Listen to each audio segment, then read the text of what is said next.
Hello. Ah.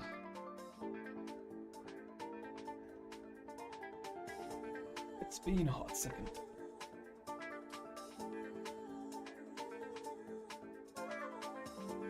Just gonna let the loading screen play because I really like the music.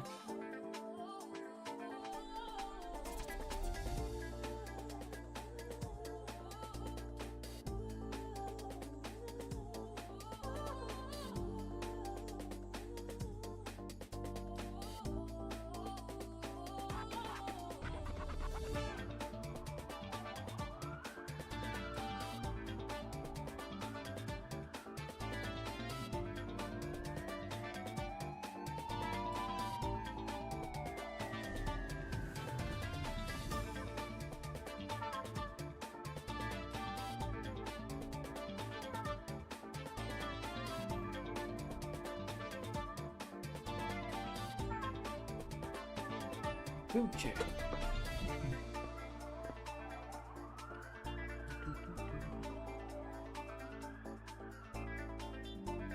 How has your day been?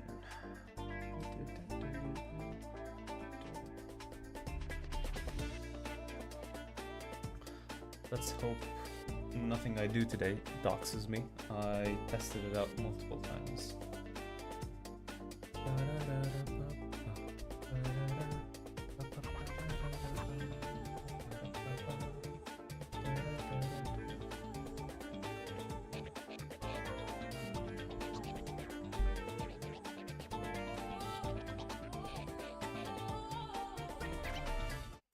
Okay, that's enough.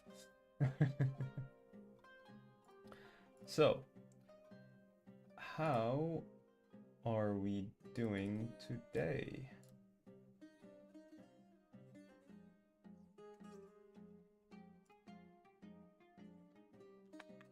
How are you doing? Hello, Bon. Hello.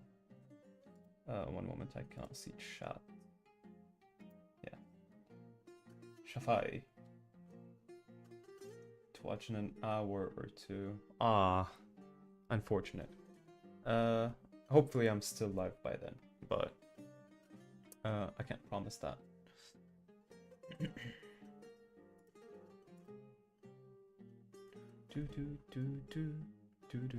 So, what I have in store today for you is not gaming for once. So far, all I've done is I've mostly been Genshin Impact, but I've sometimes tried other games as well.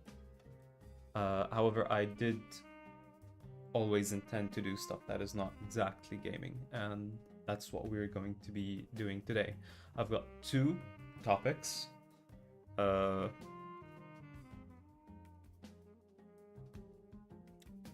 my god, I just realized this is 1 year old.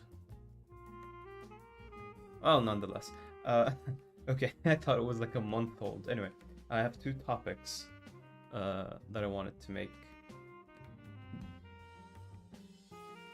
bring up on stream, and they're gonna be turned into videos pretty easily, I think.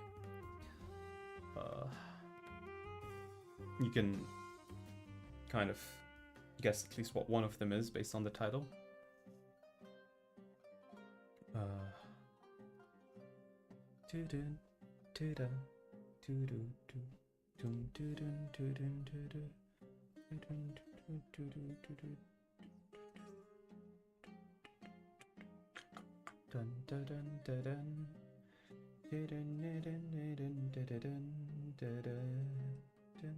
Hello, Flying Sonic. It has been a while. Well, it's been a couple of weeks since my last upload. Holidays and exams and such.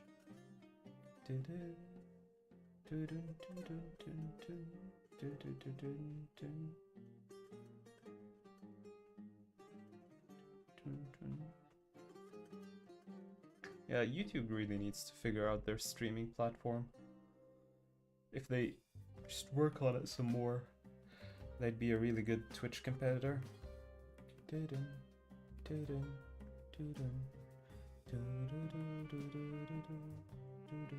I'm still paralyzed below the neck. No arm movement, just neck, head, and mouth.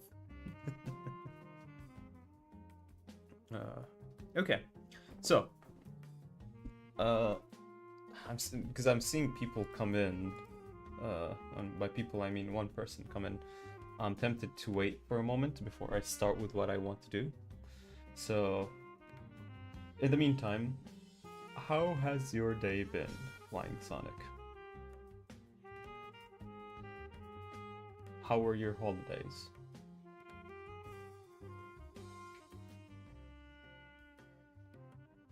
Oh, you haven't been here for the 3D model at all?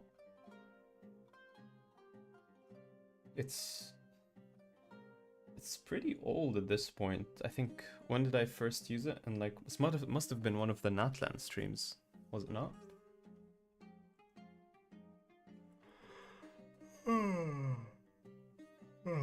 Well,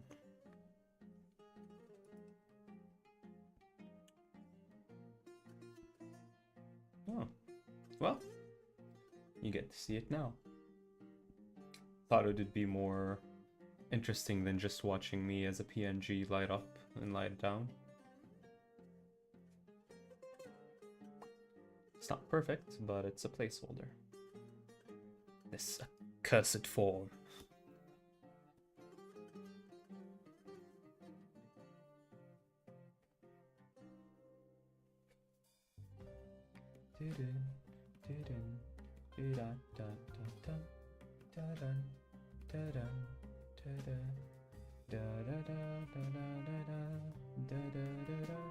What do you think about the background music, by the way?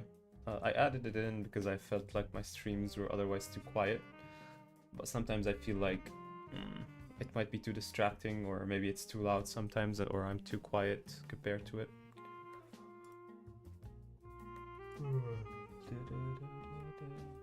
Yeah, it's okay, don't worry about it, it's fine.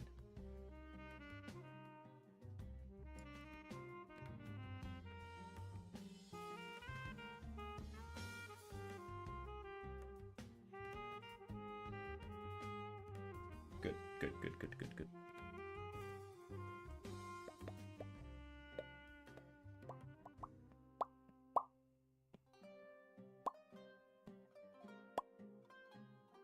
I need to work on making this more responsive and more emotive too. It kind of doesn't really emote, which I guess is fitting.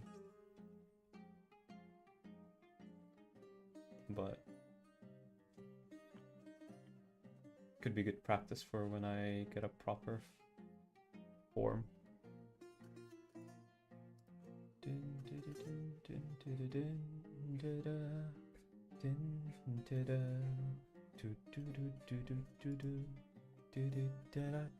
Okay.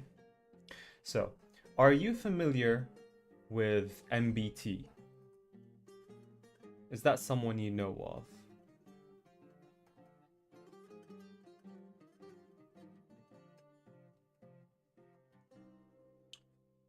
Otherwise known as Joseph Rothschild.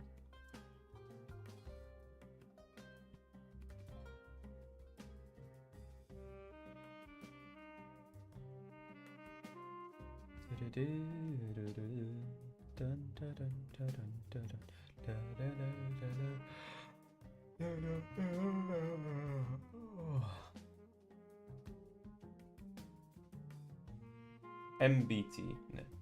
Yeah, no, yeah, I didn't expect you to, but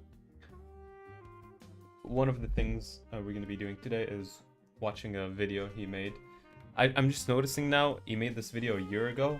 I really thought it was like a month ago for some reason, because it came onto my recommended feed about a month ago, and I wanted to respond to it when I watched it, but, you know, delays, holidays, and exams and such. But now, only now, after I've set everything up and started to stream, I look at when the video was uploaded, and it's 1 year ago. So it feels kind of silly, but whatever. And also, then, we're going to be talking about flat earthers. Are you a flat earther? You better not be. Hmm? Are you a flat earther?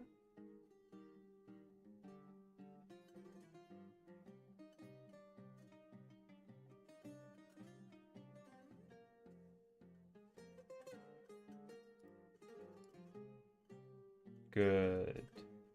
Good.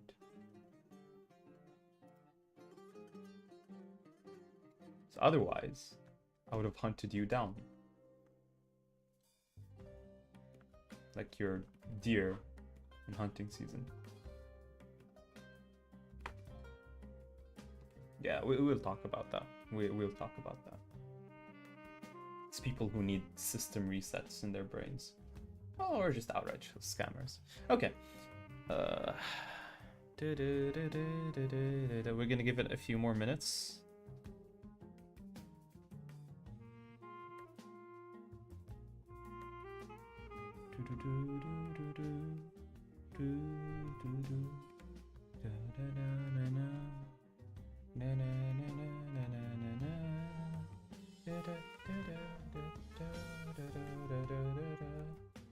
I need to mute the background music before I go to the next scene. I need to remember to do that because I need the clip without background music so I can upload it to YouTube. And 2,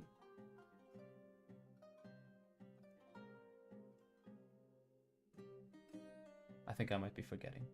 Oh well.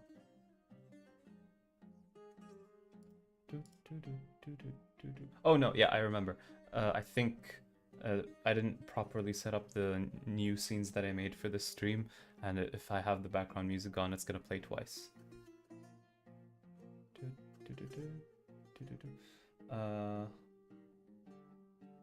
I'm so close to AR-50, it feels like pain, but so satisfying once I get there. Oh, AR-50 in Genshin. No. I haven't played any Genshin in a while. The Nida stream really burned me out. Well, pretty much I have everything I need from the game. So I stopped playing it for a really long time. I'll probably pick it up. Oh god. Oh. I'll probably pick it up eventually to play through the main quests and some of the side quests. But I have no reason to grind every day anymore. I've got my C6 Alhaitham. I've got my his best supports to C1. And I have them all built pretty well. I do want to play more Zenless Zone Zero because I want to get Jane Doe when she gets a rerun. Part of me wants to do a C6 R5 Jane Doe, but I don't know if I have the time. I don't have the time to just play the game normally. Uni's been a massive pain in the ass recently. Well, for the last 6 months. It's getting easier now, hopefully, but I'm still busy. I still have a lot of things to finish. I have like 3 lab exercises, 1 project report, and to be honest, the project code is not even done, so I need to finish the project code, then finish the project report, submit all of those, and make sure all of the, when they get set back for corrections, do that. I also have a really, really, really long, difficult assignment that I need to get done by next month. Yeah, I have around a month now. But I need to get it done correctly by next month, so I should probably start submitting earlier than that so I can get corrections, get back corrections I need to do. I have a lot of stuff. That's not.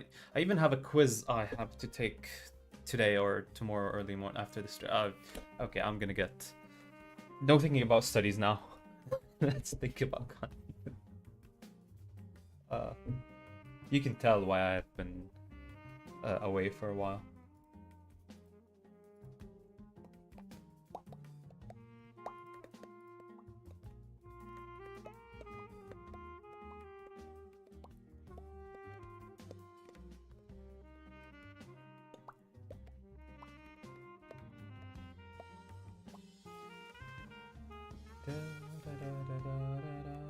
need to get to AR50 to get Alhaitham to level 90.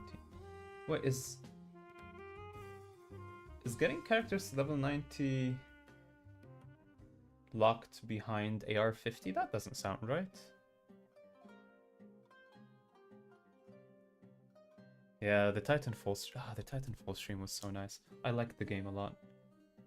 I wish I missed a big part. Apparently, like, I rewatched it. I missed a big part of the Titanfall 2 campaign because I was like panicked in one of the sections where it was in the mission where you can phase shift in time, you know.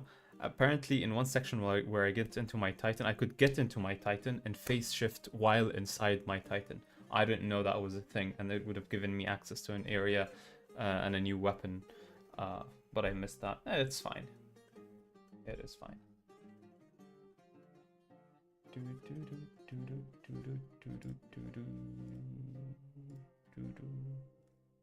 Okay.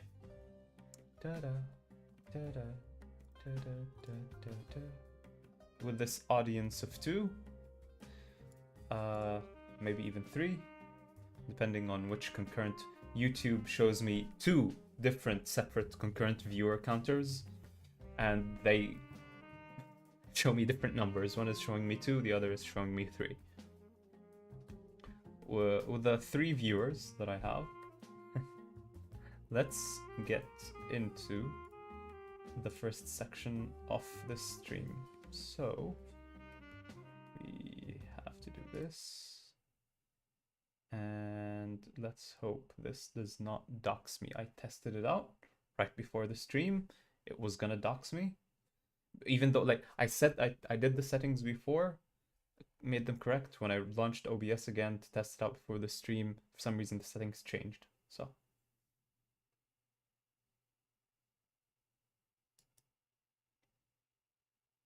all right, it seems okay. It seems all right. So this is going to be going on YouTube as a video after the stream. Okay. Now, I only noticed this again, like I just said. I only noticed this when I launched stream. I thought this video was a month old because that's when it popped up on my recommended. But apparently it's a year old, this video, which means the post it is about is also a year old. So it's kind of an outdated topic. But since I've prepared for it anyway, I've wanted to do to bring it up on stream anyway. I'm gonna do it. Yep, it is an Am I the Asshole post. So, in case you don't know, this is MBT, you know, good friend of the channel, good friend and sponsor of the channel, MBT. And I saw this clip of him reading an Am I the Asshole post on Reddit and responding to it, giving his opinion. All right. And I really wanted to share my 2 cents. So, to start, I'm just going to read the post myself. He reads it himself in the video, but I'm going to skip that part and I'm going to read it myself because I already feel dirty doing like a reaction type of video. Okay? So I'm going to try to do as much as I can on my own. So, am I the asshole for being honest with my girlfriend when she asked the question about the birthday cake she made me? All right? I, a 34 male, had a birthday just yesterday, and my girlfriend, 36 female, offered to bake me a cake. I told her that I would prefer a chocolate cake. Devil's food, whatever that means, with chocolate icing and nothing fancy. She's usually a great baker, and I guess she thought that wasn't sophisticated enough or something. She baked me a chocolate cake with vanilla icing between the 2 layers of cake, then surrounding in chocolate frosting. I think he meant surrounding it with chocolate frosting. Okay, so he wanted just a plain chocolate cake for his birthday. His girlfriend spiced it up more. You know, she added vanilla and such, and made it more layered, it sounds like. The cake was fine, but I was disappointed because it was not what I wanted. She must have noticed and asked me if I was disappointed. So I was honest with her. Yes, I was disappointed. It wasn't the cake I asked for, I said. If I wanted vanilla in a cake, I would have asked for a vanilla in the cake. Let's scroll through to see the rest of the post. I didn't make a scene. I didn't pout. I even ate half of a slice.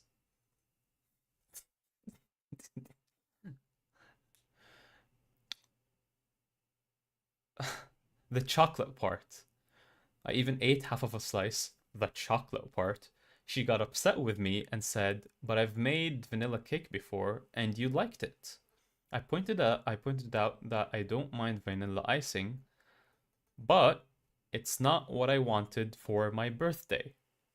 Her feelings were hurt, and she even pulled a "I'm not going to make you any cake next year," which I replied with, "I will order my own and get my money back if they don't do it like I want it."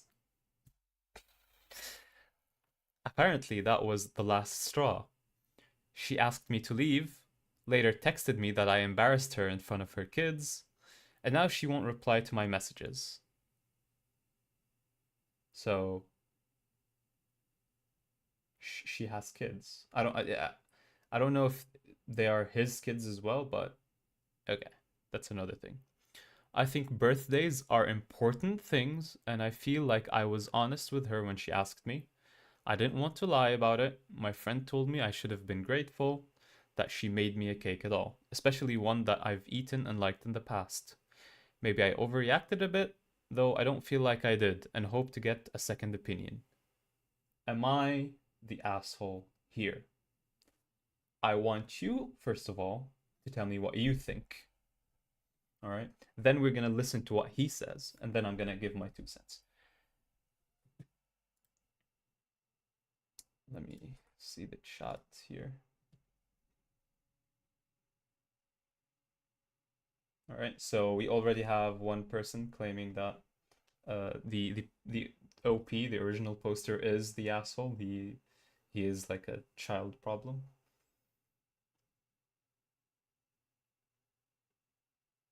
Mm. Mm. What do you think, Flying Sonic?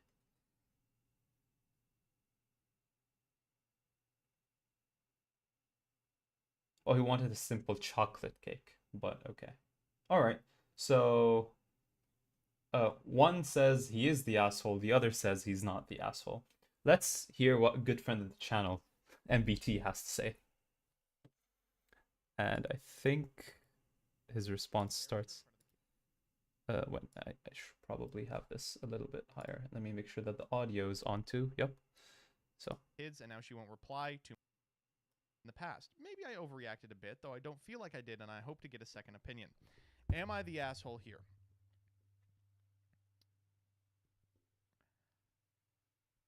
I am going to say no. I think that he's right. I think, okay, let me rephrase. I think he's out of his damn mind. What do you mean? But I let him speak. This. He was an asshole insofar as he said, "I'll order my own and get my money back if they don't do it like I want it." That is a ridiculous thing to say. You should not be saying that to. That was the cherry on top of the unwanted cake. He was already way out of line beforehand. But I agree that was like the worst thing, the peak of how bad he got. Someone that you love. But outside of that, I think he's not wrong. Yeah, and importantly, as soon as I told this to Jillian, she immediately said, "Oh no, he is 100% not in the wrong." Jillian is his girlfriend. Okay, this guy's girlfriend. How? No, the lady in the story is 100% in the right. Like, it's insane. I'm sorry, Flying Sonic. You're just wrong.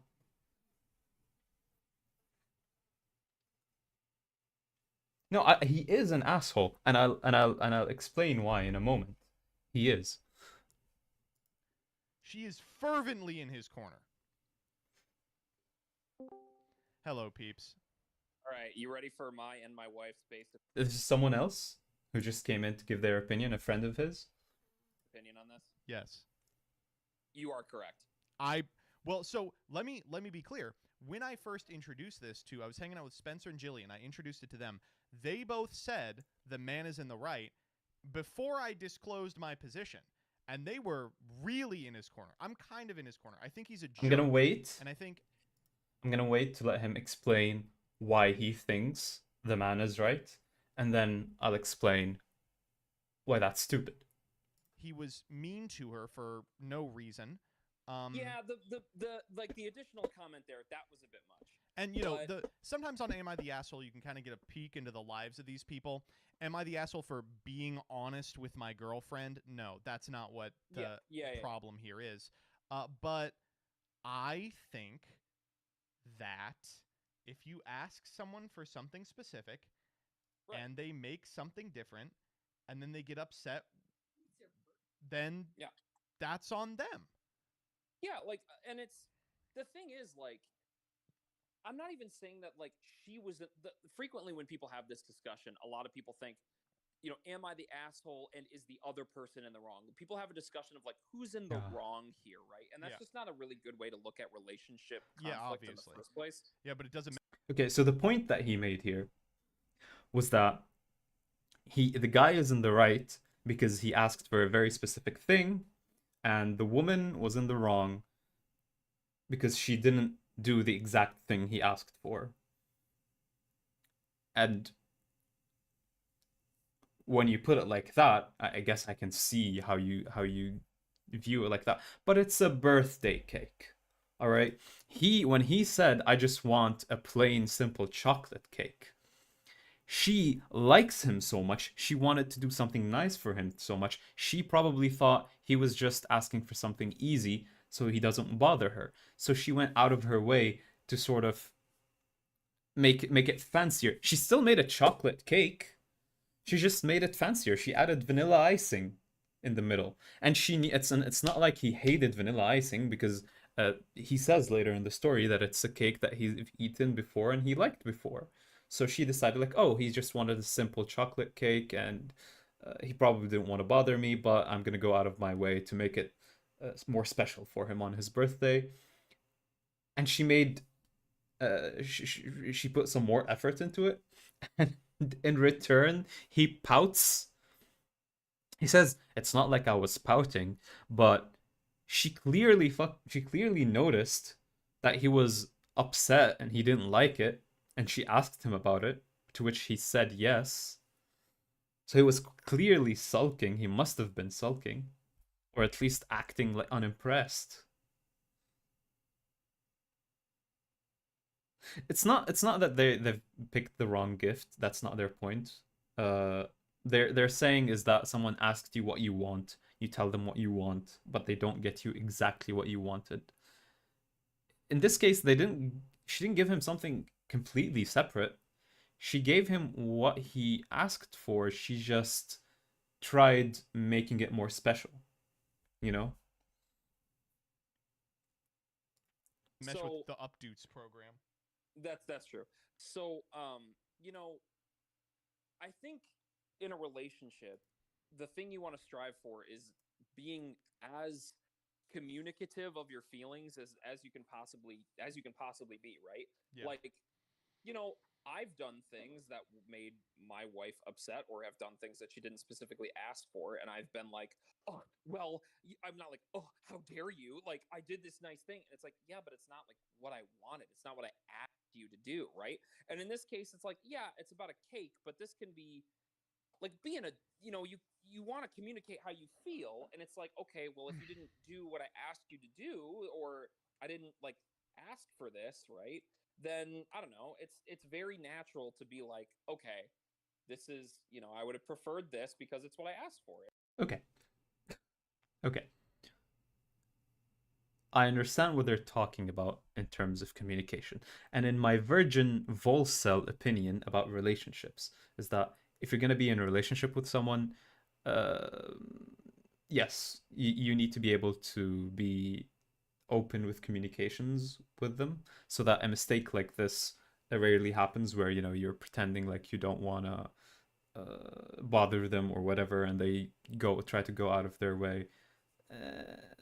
But also at the same time, small little gestures, that you didn't ask for are also nice. However, this could have all been avoided if he like clearly stated, if let's say I genuinely for my birthday, I only wanted a plain chocolate cake with no frills, no anything special on it. That's really, really what I wanted. I would say, hey, I would really prefer if it was just a simple chocolate cake. And I'm not just saying that because, I don't want to bother you or anything. I just really like the simple cake. I prefer it over anything else. Yeah, also that detail being so important to him is also no. At the end of the day, it's a goddamn cake for your birthday. You're already on thin ice for me by celebrating birthdays and putting so much emphasis on it. I hate birthdays and weddings and such events that how do I describe this? It's very self-serving. It's all about my special day. It's my special day today. And I want everything to be perfect for me. And it's like most of the time these events, like example the birthday, it's not like an accomplishment. You didn't earn anything. You're just being entitled for the sake of existing.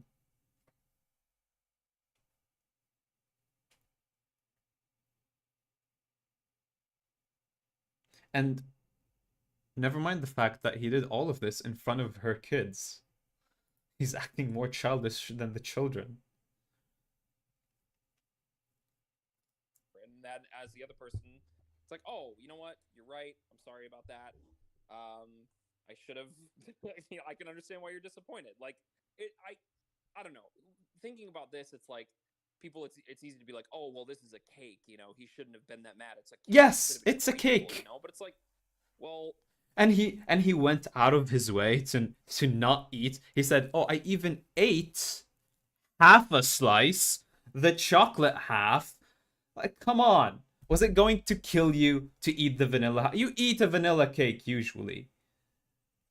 You're refusing to eat it because you're acting like a child. Your nuggets and your mashed potato touched, and so now you're pouting and you don't want to eat them. You're just gonna eat the parts that didn't touch. Come on. Yeah, I guess, but like, No, specifically, I don't know. I'm sorry. I'm gonna do this for chat because I feel like a lot of chat has a problem. Chat, you are entitled to things that you like. I'm sorry.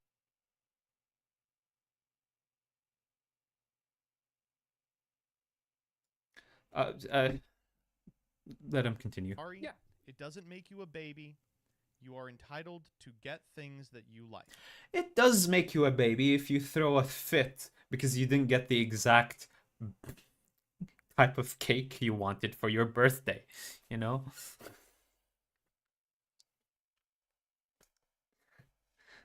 Classic child boo goo gaga behavior. I'm sorry. Yeah. Especially if the person giving them to you is someone you intend to spend the rest of your life with. That you could communicate, you could say like, okay, here's what you should do. Okay? You be appreciative, say thank you, don't say a goddamn word or show any sign of being not appreciative of it. All right? Eat the goddamn cake. All right? It's still sugar and flour for the most part. Okay? Make her feel like you appreciate the effort and time she put into making you something nice for your birthday. all right? And the fact that she did something special more than what you asked, she probably was thinking of it as like a little surprise for you. Be appreciative. Then later on, sometime later or shortly before your next birthday, communicate it more clearly. Say that while her fancy cakes or whatever are nice, you really, really like the simple ones. It's not, you're not saying that to, not bother her or make her work extra on an extra fancy cake. You just really prefer the simple ones. If she wants to make you the happiest, she makes you the simple one. And that works. And if the biggest issue in the communication that you have is the cake thing, then god damn it, just eat the wrong type of cake. Okay? You don't throw and act like a petty child during the birthday where you eat only half of a slice and it's only the chocolate half and you act pouty and disappointed and to the point that she picks up on it and she asks you and then you say what you said in front of the children. Come on. Yeah. The thing you gotta the way my Jillian was talking to me about it is she was like, and I've seen it happen in front of me. There are hundreds of times where a family member will be like, I'm going to do this for you. And she says, oh, I don't want you to. I would like X done a very specific way. I want a very specific thing. And they go, no, I'm going to do it for you anyway. They do it.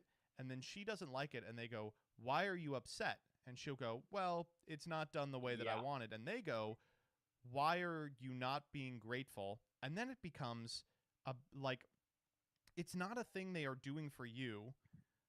It's a thing that they are doing for you to validate them.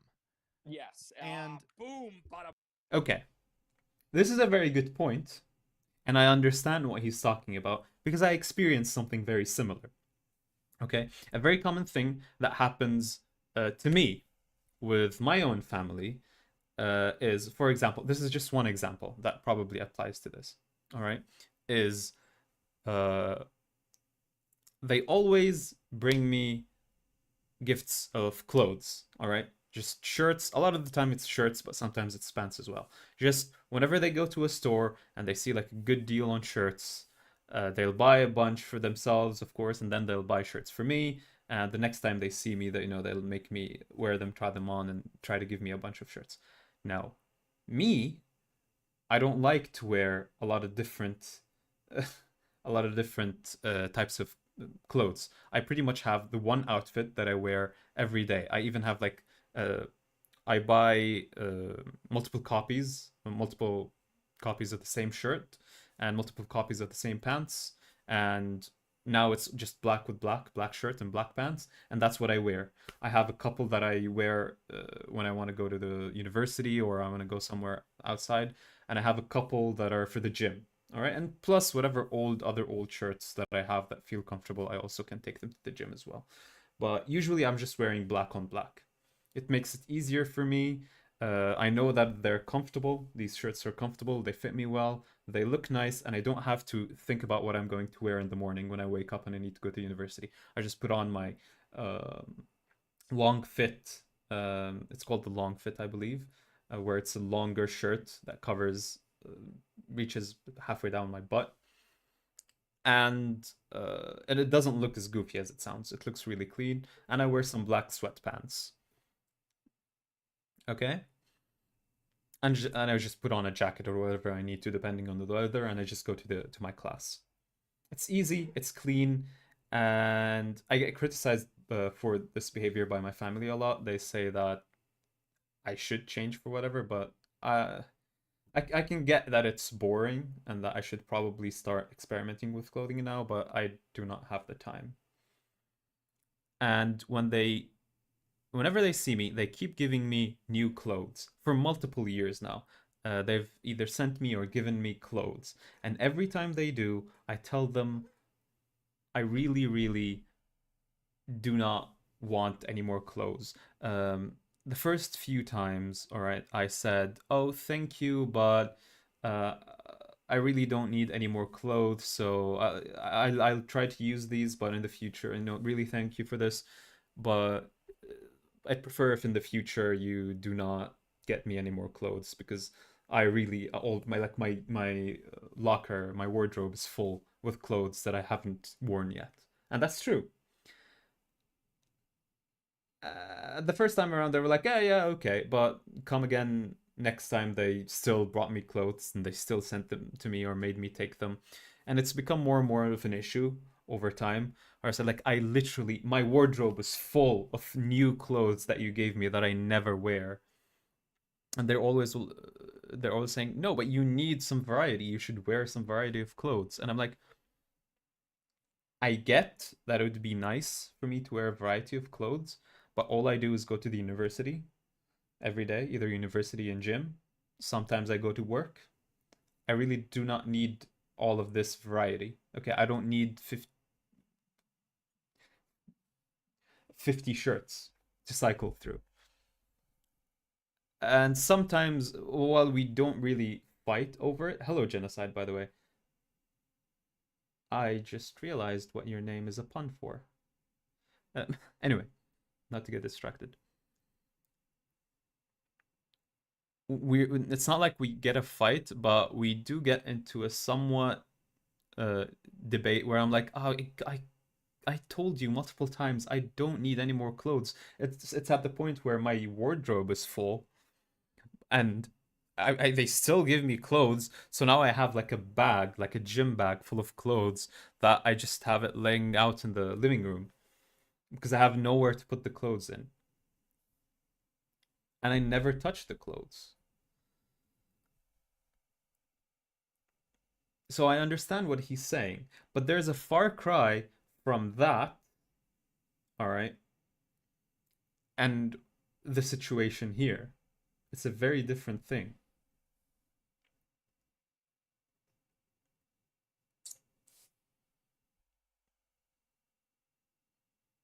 I get his point of what he said here applies to what I just explained, the example that I gave, I think, where they're every time they see me, they want to give me a gift, and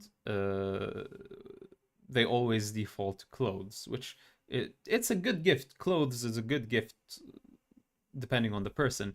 I just don't wear many different types of clothes, and what he says applies to this situation, but it doesn't apply to the cake. Come on. Boom, that's exactly right. And it's like, that is exactly right. I just like, and it's like, why aren't you happy that if you go to fucking Burger King and they put pickles on your burger and you said no pickles, like, you'll be kind of pissed about it, right? You probably won't make a scene. And this guy was like, I didn't make a scene. But he did make a scene. He said I didn't make a scene, but he did make a scene. We can tell from his girlfriend's reaction that he did make a scene. He said he didn't make a scene, so he doesn't seem like an asshole for the post. But his the cake was fine, but I was disappointed because of not what I wanted. And she must have noticed. How did she notice that you were disappointed? Huh? Were you really so massively dejected that your chocolate cake was a chocolate and vanilla cake? That she couldn't help but notice? Or were you being a pouty little child? Difference is, it's someone you care about, so everyone's like, oh, give her a break. It's someone you care about, right? Yes. Like, if it's someone you really care about, you would think that they would listen when you said no pickle. That's the other thing. Yeah, it's also about listening too. And like, I don't know, you should have listened when your partner requested what they like.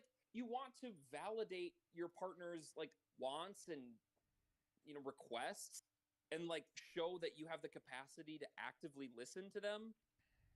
Okay. You want to weigh on it goes both ways. You need to validate also the effort that your partner put into this.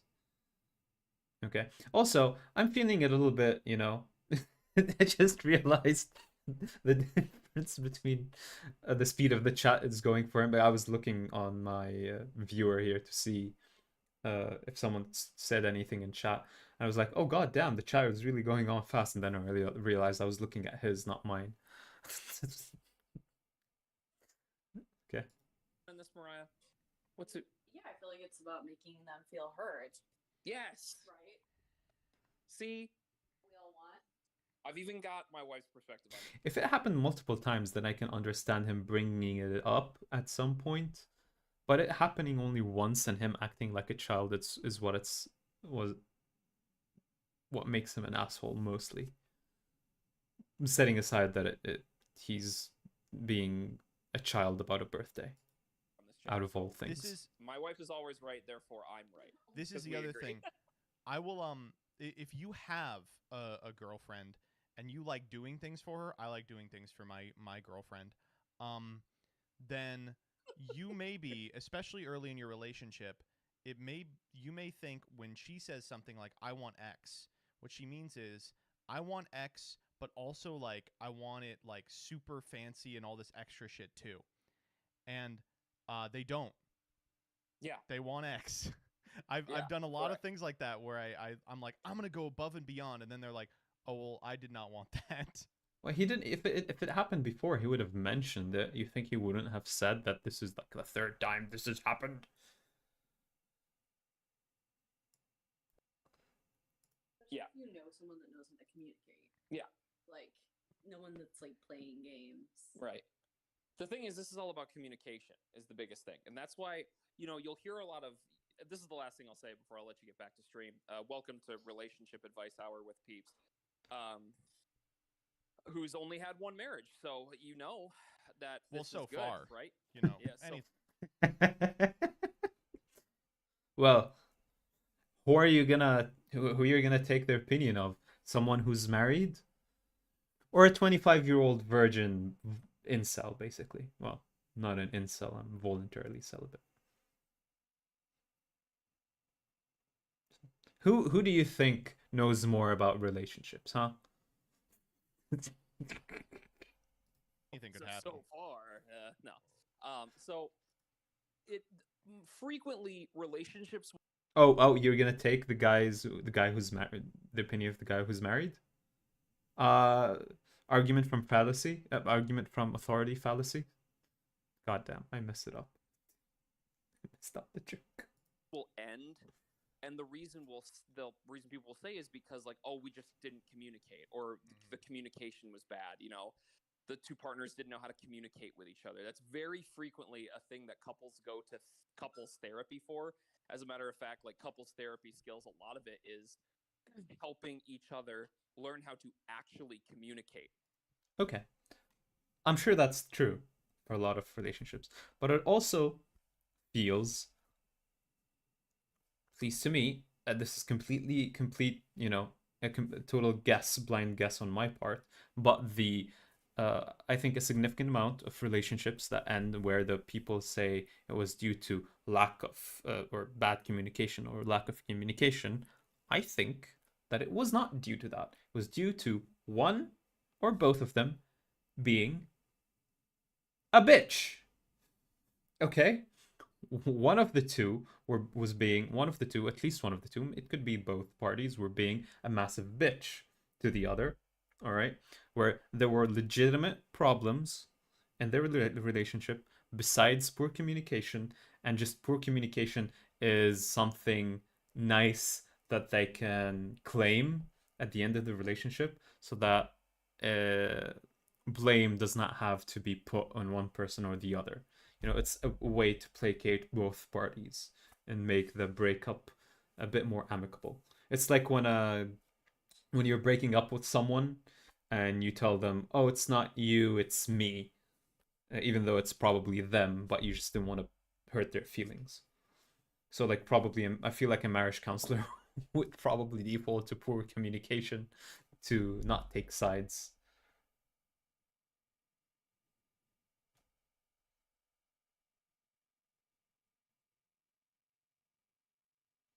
Yeah, I agree, Flying Sonic, but I also think it shouldn't have been that big of a deal anyway.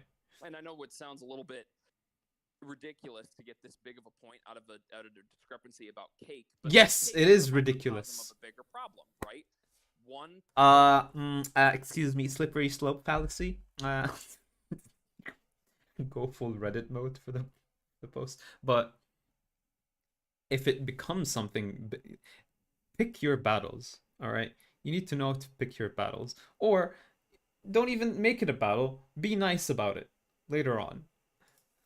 person in the relationship requested a thing. You're And- probably right, Flecky. It was probably not about the point. I think the guy is just childish. He was like a spoiled kid or whatever. If I had to guess, I think the guy was just like a spoiled brat. Okay, and or like a insanely picky eater, and that's what the issue here is.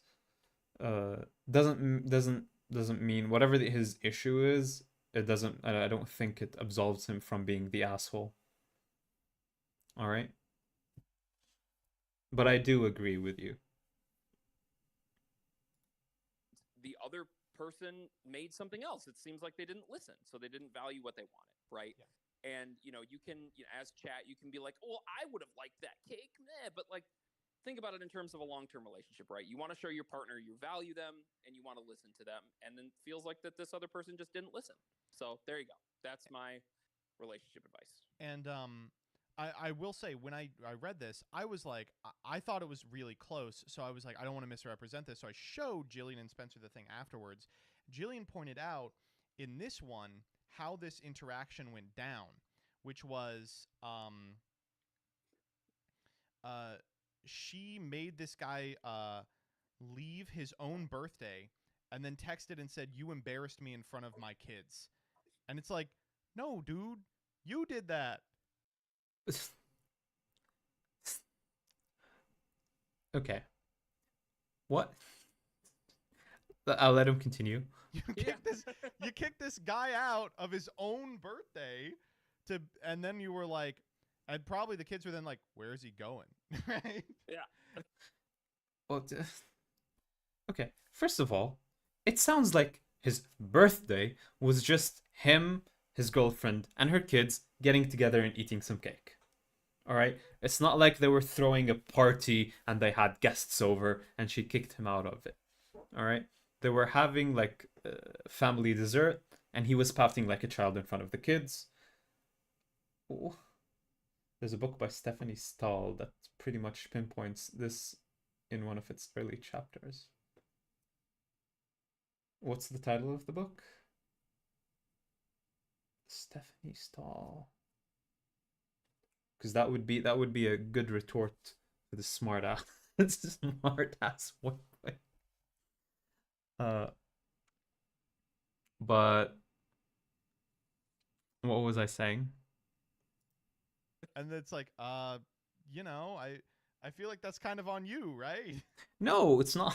She didn't embarrass herself by making him a chocolate and vanilla cake for him on his birthday when he asked for a chocolate cake. What are you talking? He embarrassed her by acting like a child in front of her children, being unappreciative, and when she asked him about it, that he not only told her that he didn't appreciate the cake that she made, but then also said the next time I'll order it. You know, the last comment about him ordering it next time and he can return the cake if they don't do what he wanted to. The child in you. Yeah, no, I would agree. I do get a lot of people are like, if you care this much about birthdays, you're a baby. If you care this much about Yes. a third strip of icing in your already chocolate on chocolate cake, you're a baby. Yes. I think this is just about hope. No, you do. You are a baby if you care about all of these things. Don't try to make it deeper than that. Okay, it doesn't really, at the end of the day, it doesn't. It's cake. It's empty calories.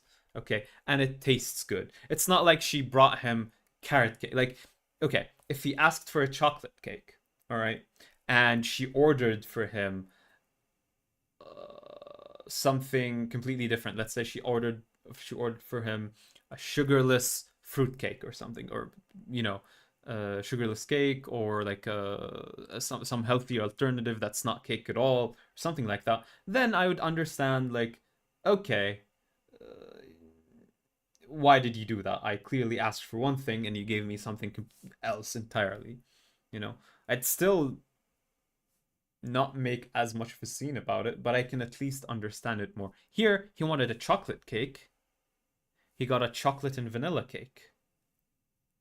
And you're trying to make it out like this is symptomatic of his girlfriend's unwillingness to listen or take his opinion seriously over her own wants and needs.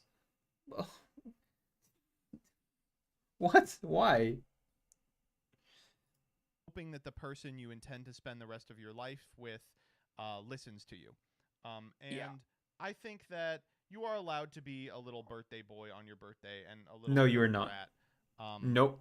And Absolutely not. Unfortunately, I also think that like the guy is a jerk. I think he sucks. Yeah, Yes. that the comments he made at the end were not good. But if it would have stopped like there, like if he didn't like, you know, if he says basically if it doesn't escalate to the point where he makes a snooty snide comment, then like he would have been in the right. But he's like, again, it's No, not about he who's was in the right, wrong who's way wrong, earlier even than though it's that. framed that way. That Chad, was I'm again just the sorry. cherry on top of the If cake. you think it's Pun juvenile intended. to care that much about your birthdays or to have a partner care that much about their birthday, Yes, it is. or if you think it's juvenile that you did something that your partner did not ask for, you're going to have some relationship trouble and you're going to learn why we're saying what we're saying. Jillian, I will say, if I make a dish that she usually likes with like something new in it that I think she will like, occasionally she will just not eat it. Even if it's something that she likes in a Especially if they need it that much. Well, I think one is allowed to be a happy little birthday kid, especially if they need it that much. Do you mean like they have some issues, you know, and it's one of their coping mechanisms to be a little birthday boy? Mm. Mm. I don't know. Hmm. Maybe. Maybe. I still don't. See, I don't like when people make their unresolved issues or traumas everyone else's problem. All right? Like, you were not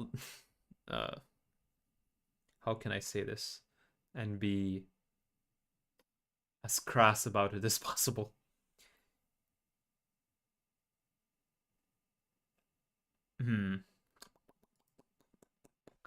Uh okay. If you have that, let's say someone has daddy issues, all right? Don't fucking take it out on me. All right? Resolve it with your dad or with yourself. You know, if someone has issues with their siblings, or like let's say like a bully comes to school, you know, and beats the shit out of me every day, you know, and then I discover like, oh, you can't really blame him. It's because at home he has an abusive father, and his way of taking it out, you know, his way of like coping with it is regaining some of the power by bullying other kids in school. Makes him feel strong. No, fuck you. I'm still gonna curb stomp your ass with the first chance I get. I'm not gonna be like, if I feel kind, I might try to be kind for you if I like discovered your background. But you're not entitled to to kindness for your shitty behavior, even if your shitty behavior, uh, even if I know the context of your shitty behavior. It it contextualizes it, but it doesn't justify it. Okay? I had many bullies uh, when I was a kid. All right, and I know why they were bullies. All right, I knew exactly the issue that they had at home. They all shared a very similar issue because it was like a widespread um, societal, uh, what do you call it, phenomena or issue that was widespread in the area, and to the point where I believe we studied about. I don't know if it was on the curriculum, but I think our social studies teacher brought it up one time. Okay, and I'm sorry, just because your parents neglected you, all right, I'm not gonna sit here and be the target of your goddamn racism and bullying. Okay? I don't have to hear shit from you. Now, a lot of the time, I'd like just not engaged with the bullies anyway, just because it was for my own benefit, not to escalate things any further. But when things escalated, I was not going to be like, well, I know the issues they're having at home, so, and I'll try to become their therapist as they're trying to shove me in a locker. No. Uh, I smacked the guy in the jaw and almost fucking killed him. Uh,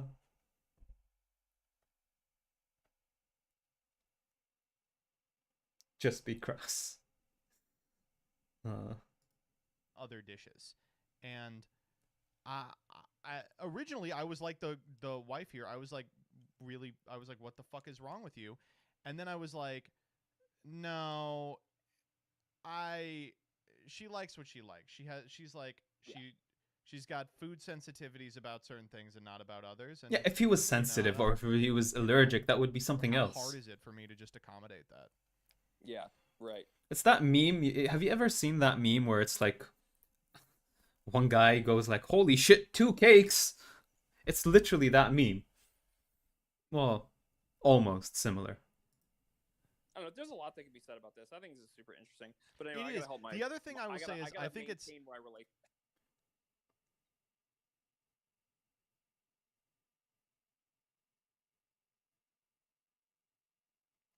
Okay, let's put it like this. Imagine someone's parents always forgot that certain cheese or sausage they loved so much, feeling forgotten or neglected.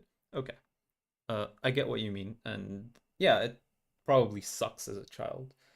So it is very specific little things they're sensitive about, probably without even realizing themselves that they're an adult.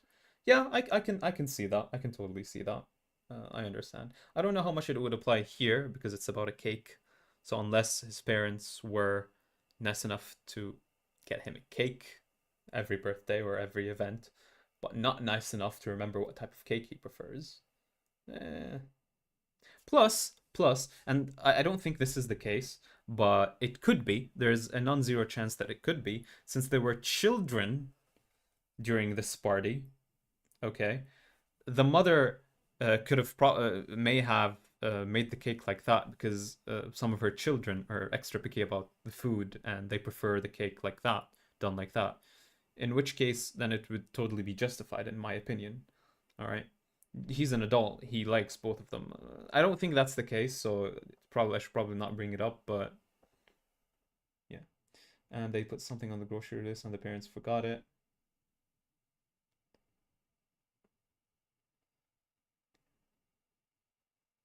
Yeah, I can see that. But I think it's more likely that he's just a spoiled brat, honestly. Like,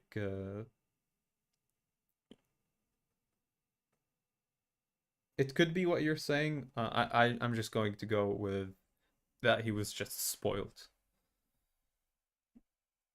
But it could be what you said. But I like to assume the worst in people. Uh, because I'd rather be pleasantly surprised than be disappointed.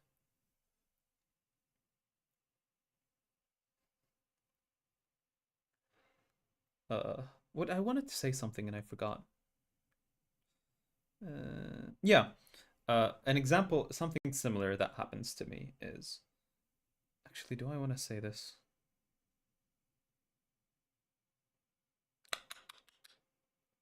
Because it'll reveal a little bit about my family. I don't know if I want to say this. Probably better not to. It's not even all that relevant. I'm not gonna maintain my relationship by helping my wife do the dishes. Yeah. So Yeah. I will say I think both of these people are assholes, and I think it's close. No way. Yeah, It's nowhere near close. The It's woman close. might be You a should- bit I of can an see both asshole. sides of You're this. right. There's not I much can see both information to sides. go Much off like of you here. can with any.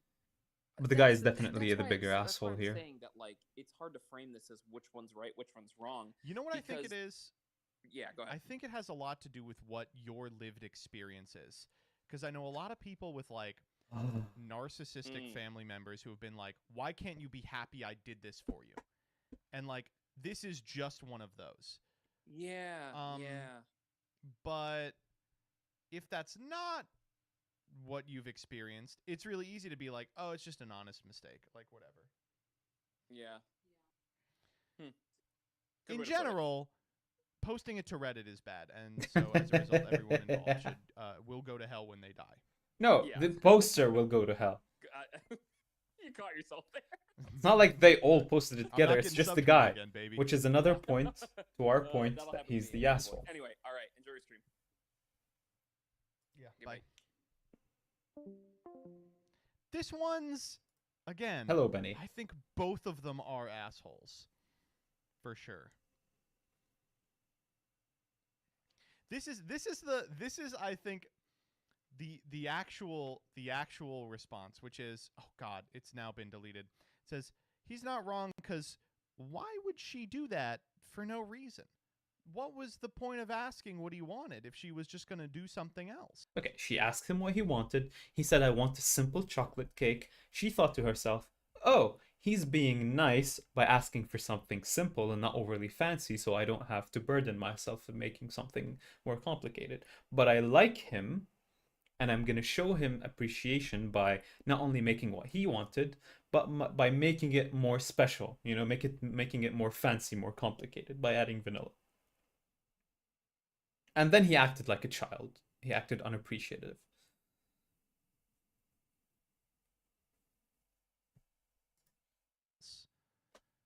And the question is like, well, what's the downside? It's like you still have a cake, and it's like, yeah, but why did she do that? Exactly what I said, you know. And yes, you still had cake anyway. If she got him like a sugarless cake, let's say, you know, that didn't taste good or whatever, I can understand him raising it as a point of concern because, yeah, at this point, you know, it's clearly inferior cake or inferior tasting cake.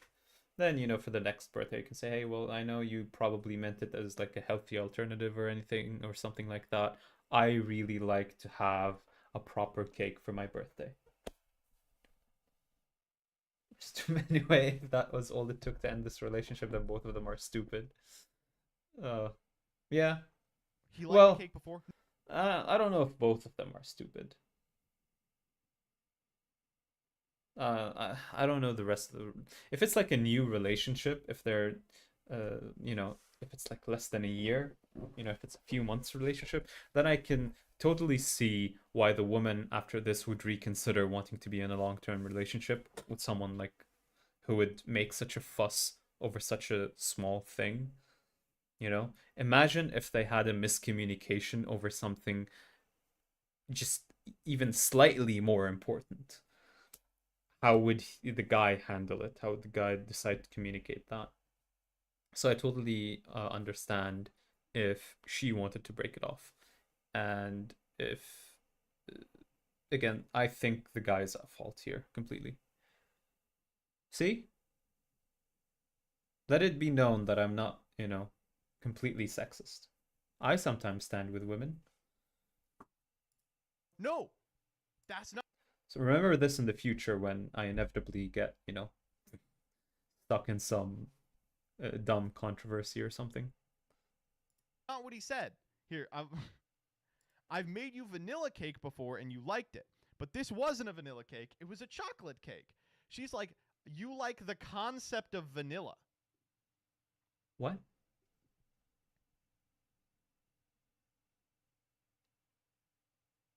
It's weird. Yeah, it is.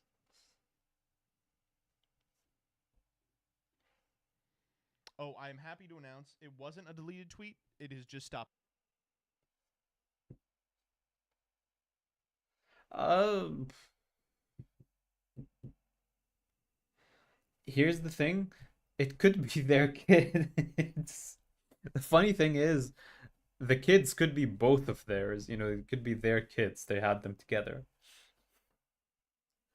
How old were they? Did they say how old were they? I completely forget. Was it like 31, 25? Something like that? Okay, and we are at 1455, just so I remember when I scroll back. Oh no, 34M, 36F. Yeah, so it could be that, you know, she was divorced or she had them in a previous relationship. She's older than him too, interesting. Hmm. Hmm. Yeah, there is a good chance that they are from, you know, someone else's kids, not the guy's kids. That's what I assumed initially. Just stopped working for me again. Yeah, but I don't think that's the case. Yeah. Would be hilarious though. Would be hilarious if they had been together for so long and they had kids together. And now he suddenly behaves like an absolute child. We can then guess that maybe he's jealous from all the attention his wife is giving his kids. The kids instead of him. So he wants her to pay more attention to him. Awesome. Well, good. I have the other ones already loaded up, so we're fine. Dude is right, but he said a shitty thing at the end. No, he said a shitty thing at the end. The title is shitty. So I think that he is an asshole and a jerk. But I think it just reinforces I think the biggest thing that he's not picking up on is how the guy is downplaying how he acted or how he reacted to the cake. All right. I think from his perspective, he thinks that the guy reasonably took you know, his girlfriend aside and was explained to her calmly like, oh, while I really appreciate the effort you put into the cake, I would have preferred if you know, I would have really preferred that you listened to what I said earlier on and just gave me a simple chocolate cake. And to that she reacted like, oh, oh, how come you don't appreciate what I give you? Or whatever, and that's what caused the kerfuffle. But no, he clearly was like when he saw the vanilla cake, he was like, let me see, what were my toggles here again? Hmm. Oh, okay. Yeah, he sat and then he started eating. He ate like small bites, very small pieces, and very slowly in front of the kids, you know, while not making eye contact with anyone. And then, you know, she noticed and she like asks him, oh, is there something wrong? Does it feel like there's something wrong? And it's like, well, I asked you for a chocolate cake. Why did you make this? I think that's how it went.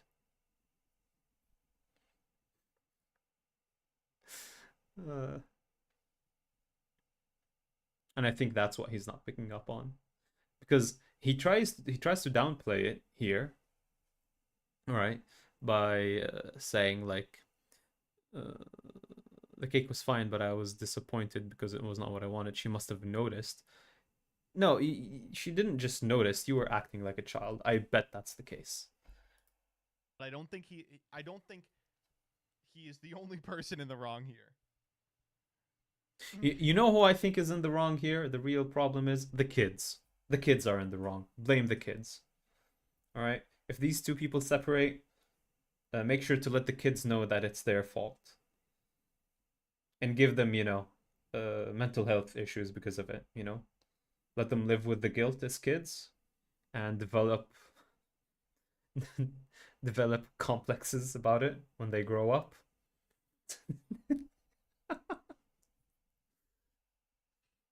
That not only did they cause their mother to divorce their biological father, you know, and then she had to get with this loser man child,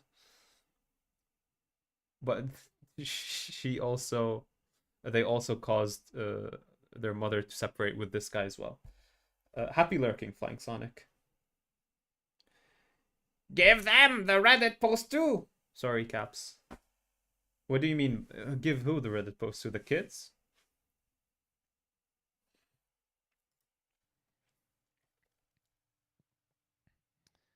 We gotta make a movie out of this for sure.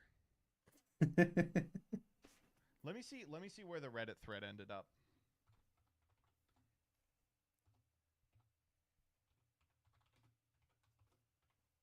I think this might be all of it. Yeah, he might be reading some comments, yeah.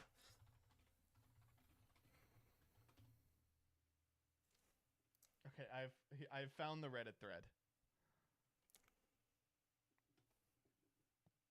10K upvotes. That's how you know it's good. Did you actually fumble a relationship over vanilla frosting? You are the asshole. Yes! One, amazing. Correct take. It's wild, right? Just took a flamethrower to it. But I also really want to know why she made this cake after he told her the exact cake he wanted. What was the thought process here?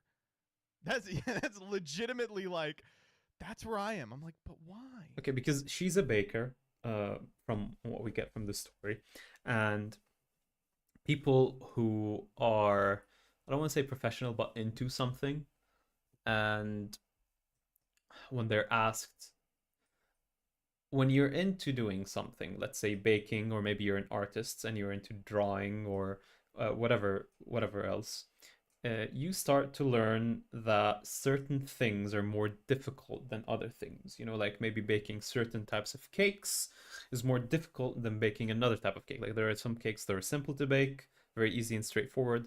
Other types of cakes that are more complex and difficult to make. You know, same thing with art. Maybe some types of art, some pieces are very easy to knock out, to draw, and some pieces of art are more difficult to draw. All right. And I think at some point you might forget to look at it from this perspective of someone who's not into that hobby, you know, who's just in it for the final result, you know, and you in your mind, more effort translates to more better. Okay. So maybe the cake that he asked for would have been way too easy for her to make. So she felt like it would not be enough, you know, it would not be good enough for him. So she decided to make the closest cake to that also takes a bit more effort. Because that's what it sounded like from the description of the cake. You know, it takes a bit more effort to make multiple layers with different types of frosting, and then having it all, what did it say, surrounded by the chocolate frosting. So she wanted to put more effort in it, to put more effort into the cake, thinking that he would appreciate, if he likes this, you know, more simpler cake, he would like, you know, the more difficult to make version of it. Completely missing the point that he really just likes the taste of the simple cake more than the taste of the more complicated cake, irrelevant of how difficult it is. Same thing with drawing, you know. Yes, drawing hands might be very difficult and you know, a skill that needs a lot of practice, but sometimes a piece of art doesn't need hands in it, or maybe adding like, I can't pose my hands, I forget, I'm paralyzed from the neck down, but you get what I mean. You get what I mean. Oh, damn it. This one got deleted. Also, using Reddit in light mode. A lot of people in here are saying he's the asshole, and that means that all of you are Redditors, and I'm not. That means your little Reddit babies. Saying the person who's literally scrolling Reddit. You're literally scrolling Reddit. What are you talking about?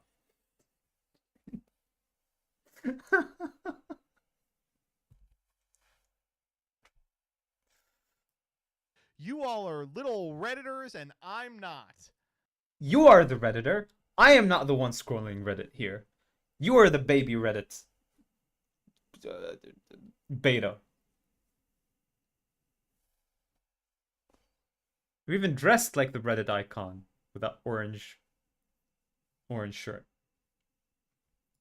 Oh, fantastic.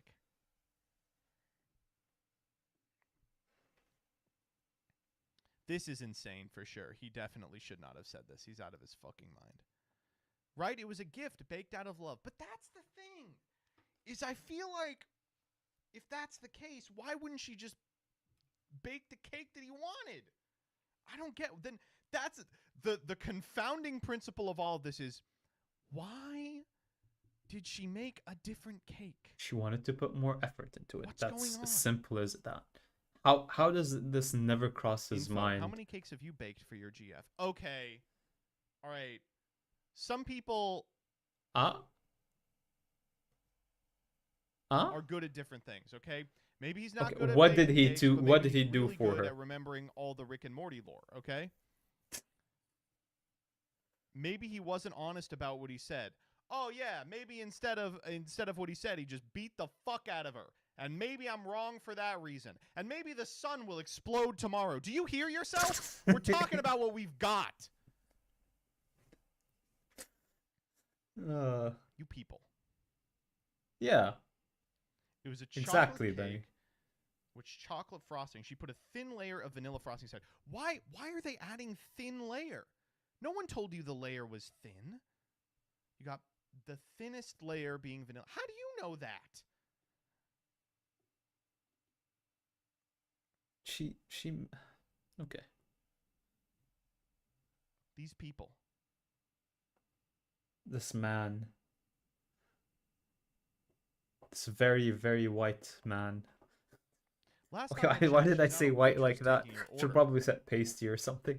That just legitimately Okay, feels like a but- racial attack on him.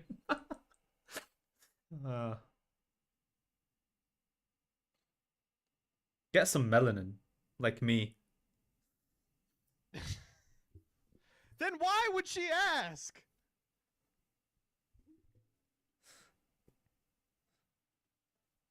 Maybe I've been ruined because Jillian does this kind of thing. Yes. Where like if she wants something a very particular way, she'll say it.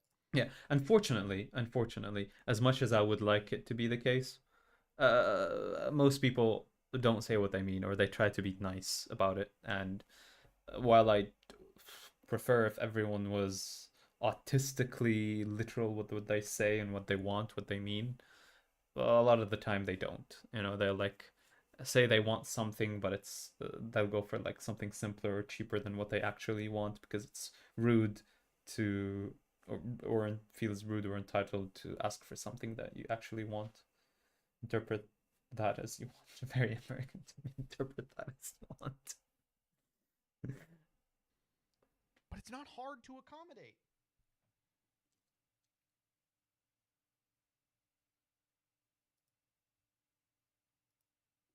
Jesus Christ, it was mostly chocolate. Stop being a fucking baby. See, Yes. that's the thing. Yes. That's the thing. Like, if you've had, like, relatives or something who will do something just a little wrong, and then they'll go, why can't you be happy for me about the fact that I did this? You know exactly what this response is like. Again, with the clothes example, I think that's more closer to what he's trying to say here. The clothes example that I gave earlier. Okay, I'll give the example that I wanted to give earlier, but I didn't. All right. I'll dox this piece of information about myself. I have a mother. Okay. Or at least I've had a mother at one point. I'll not make any claims as to if she is with us right now or not. Okay? I had a mother. I may still actually have a mother now. But now that that piece of information is about me is revealed, um when I was a kid, and when we were all kids, my mother used to cook for us, right? Okay. And some foods she cooked for me, I liked very, very, very, very much. All right. Some foods I was like kind of a nah about, like I don't like, I'd eat them, I'd like them. They're not really my favorites, but I didn't hate them either. And there are some foods that I just did not like at all. Like completely did not like. Totally and completely. I just could not stand them. All right? And as I grew up, I got to spend less and less time with my family and with my mother. All right? And so I'd get to I'd get to eat less and less with them. It got to the point where meeting up with my mother and having a home cooked meal is something that's very rare.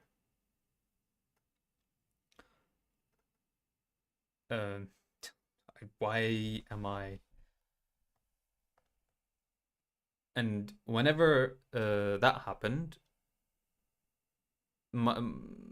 whenever this rare occasion started to happen, where I get to meet up with my mother and she'd be able to cook something for me, she'd go out of her way to cook all the dishes, all right, that she remembers I liked, all right. And sometimes I feel like she misremembers some dishes, some dishes that used to be on my, I'm fine with them. They're not really my favorites, but I don't hate them. She misremembers them as some of my favorite dishes. All right. And whenever she got the chance, she'd cook them for me alongside with other dishes. She'd cook a lot of different things, whenever she has the chance. And you know what I do not do when she does that? When she cooks me, she's like, "Oh, I've made you your favorite, do you miss eating this specific dish?" And I do not go, actually, it was not really one of my favorites. I've told you this multiple times as a kid. It's fine.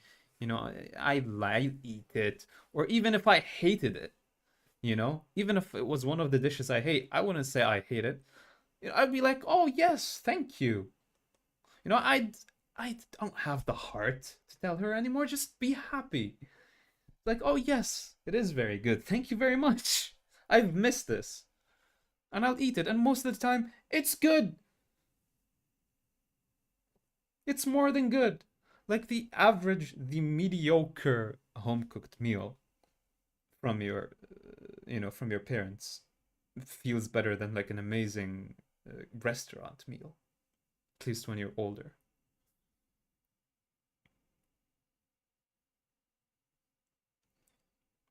So I think this is more analogous to what's happening here than whatever he's trying to make. All right. What do you mean only most of the time? I forget exactly what I said. I think did I say like the mediocre, a mediocre home cooked meal is better than a high quality restaurant meal most of the time? Well, I'd probably say all of the time. Because, yeah.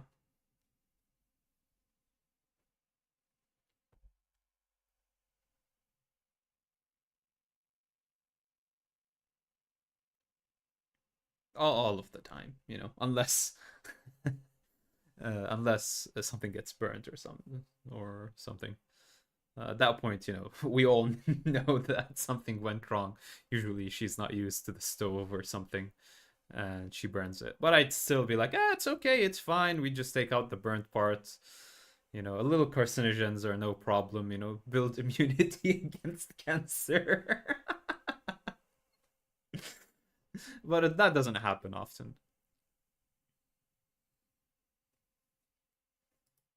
You stated a preference, not a specific request. No! Yes! That's not what happened! If you wanted something specific, say, I want this. That's what he did! What is going on here? I'm happy on this day I side against Reddit, and all of you sided with Reddit. Point of order, chocolate icing sucks. We all know chocolate icing sucks. Chocolate! Right? What is wrong with you?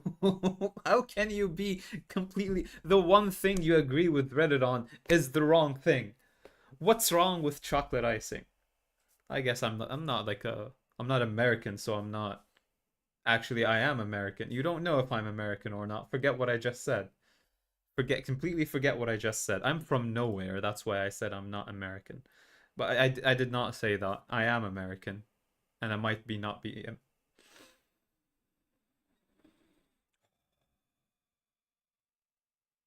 You know, I might have pretended to say that so that to mislead you. That's a different conversation. I think I'm scrolling down until I see someone. Here we go. When you're in a relationship, part of being in a relationship is listening to each other. She asked him what he wanted. He communicated that. Then she decided to do something else. If the roles were reversed, people would be so angry with the man who did not listen to his partner. Don't ask what someone wants and then do something different. Are you implying that I'm a simp, my good sir? I'll have you know, I'm a professional woman hater. All right? You don't even know what a MGTOW is.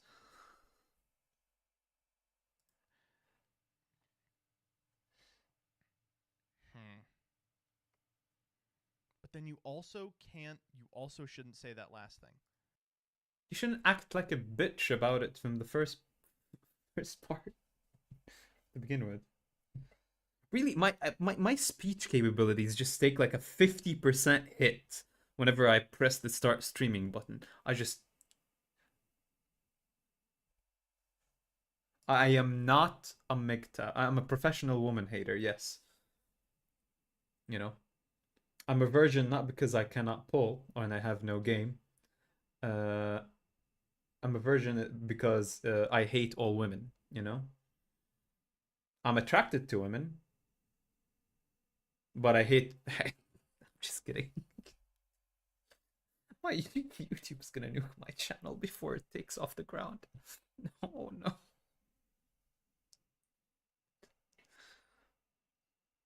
They are weak. And weakness is pathetic.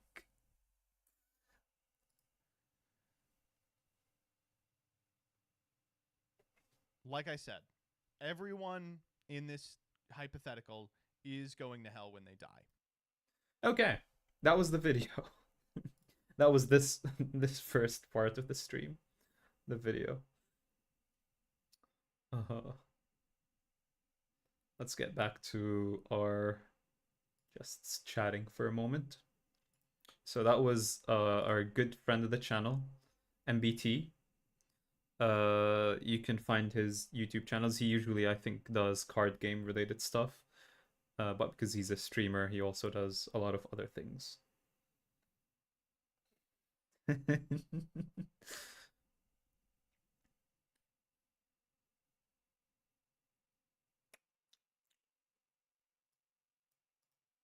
You know, see, and me being a woman hater actually shows how much I respect women.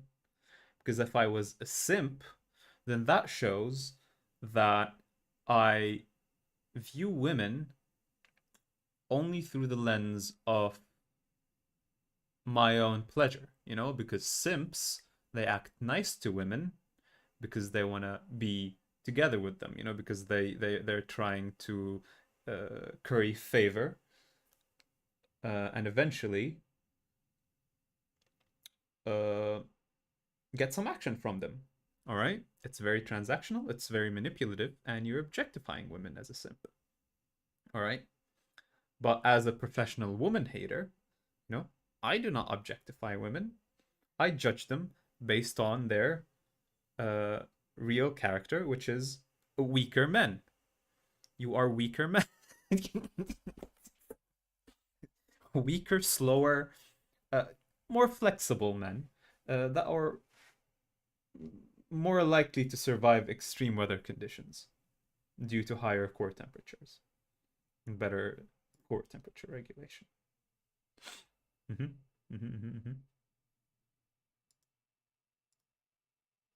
YouTube, it's a joke. I swear to God, it's a joke.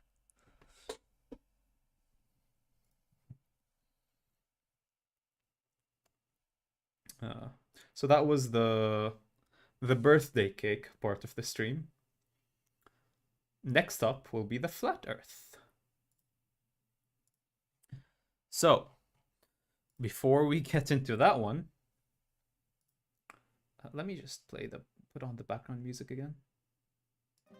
Channel closes. Yeah. I was wondering, who here... Of course, everyone has heard of the flat Earth conspiracy theory.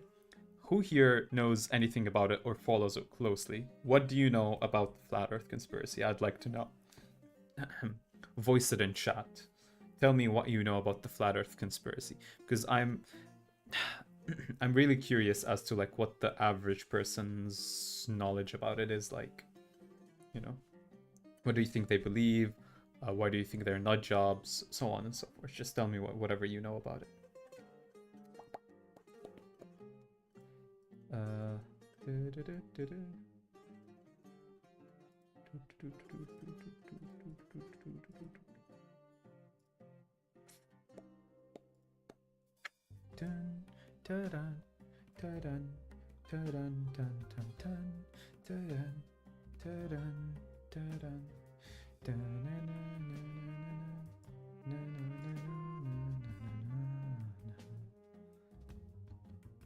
Amazing.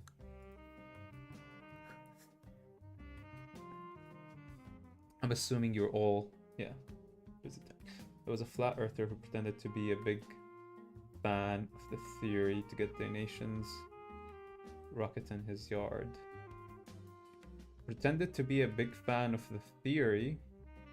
What do you mean? I think I know who you're talking about. Yes, there was that flat earther who I've heard about him too, even though I didn't like look too closely about into his story. What I know about is he was a flat earther.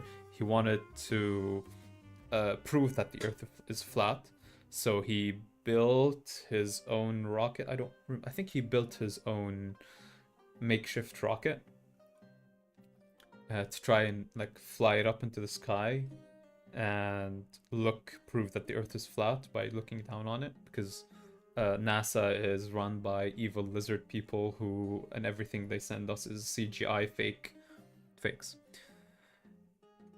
Anyway, he crashed and died, which is hilarious to me. Okay. Okay. On one hand, people say, oh, you shouldn't mock someone who's dead. All right?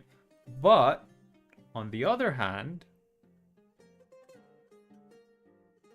sometimes sometimes you should, you know, if someone's own stupidity and bullheadedness, you know, if you tell someone that this thing might kill them and they end up doing it and killing themselves,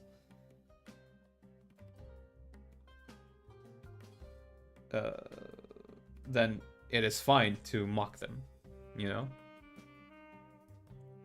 If you kept telling someone, you know, to stop speed, someone who's a reckless driver constantly texts and drives, you know, and you constantly tell them not to do that, and they refuse, and they make fun of you for it, you know, like, oh, you care so much about the rules? Well, you might be a shitty driver, but I'm a good driver, you know, these rules are made for you, not for me. And then one day they drive off of a cliff because they were distracted looking at their phone, then yes, I'm gonna laugh at you dying. You know, I'm gonna come to your funeral, and I'm gonna not only am I gonna laugh, I'm gonna put a clown nose on your tombstone to show how much of a clown you are, even in death. But on the other hand, At least he was a flat earther who was willing to put his money where his mouth is and actually test something out. You know, build something and test something out. So, yeah, but the plot twist that it was just a story to get the money for his rocket. He wasn't actually believing it.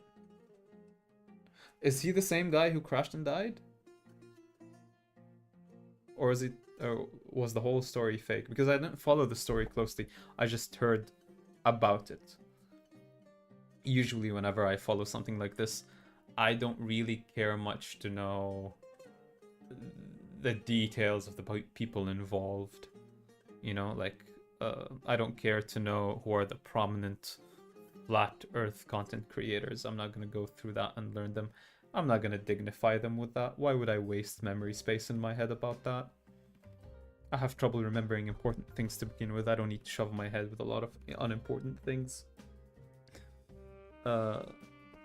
Certain things it is important to remember, like, for example, the anti-vax movement. I think it is important that when I research it, I know, for example, who Andrew Wakefield is, because he's sort of the scammer who initiated the whole thing. So usually I wouldn't remember the people involved in such conspiracy theories, and if I do remember someone, it's usually not for a good reason, you know? As far as I know, he exploded in one of his rockets very high up. Oh. We called that pulling a Yoimiya.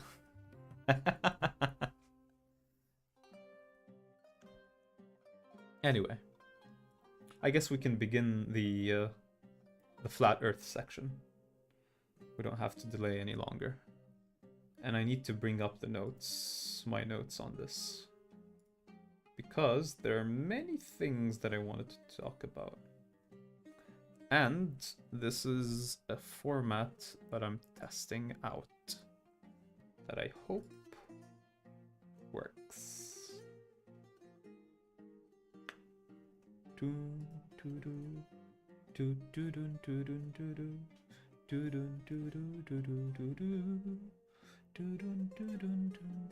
Maybe I should move my chat a bit more to the left, because I feel I'm misaligned with it. Makes it feel bad, but yeah, whatever.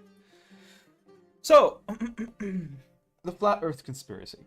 I've been, for the last almost year, maybe even longer, I've been obsessed with the Flat Earth Conspiracy theory. Not that I believe in it, but I'm obsessed with the people who do. Alright? Because it's unthinkable to me how one of the dumbest conspiracy theories there are, like, it's just one step above the birds are not real. Now, to any normal person, all right, who hasn't gone down the rabbit hole of flat Earth, you probably, and correct me if I'm wrong, hear about it every now and again, but it just blends in with the rest of the messy mound that is the all other conspiracy theories, you know, whether it's the inside job of 9/11 or the Illuminati or the lizard people or whatever.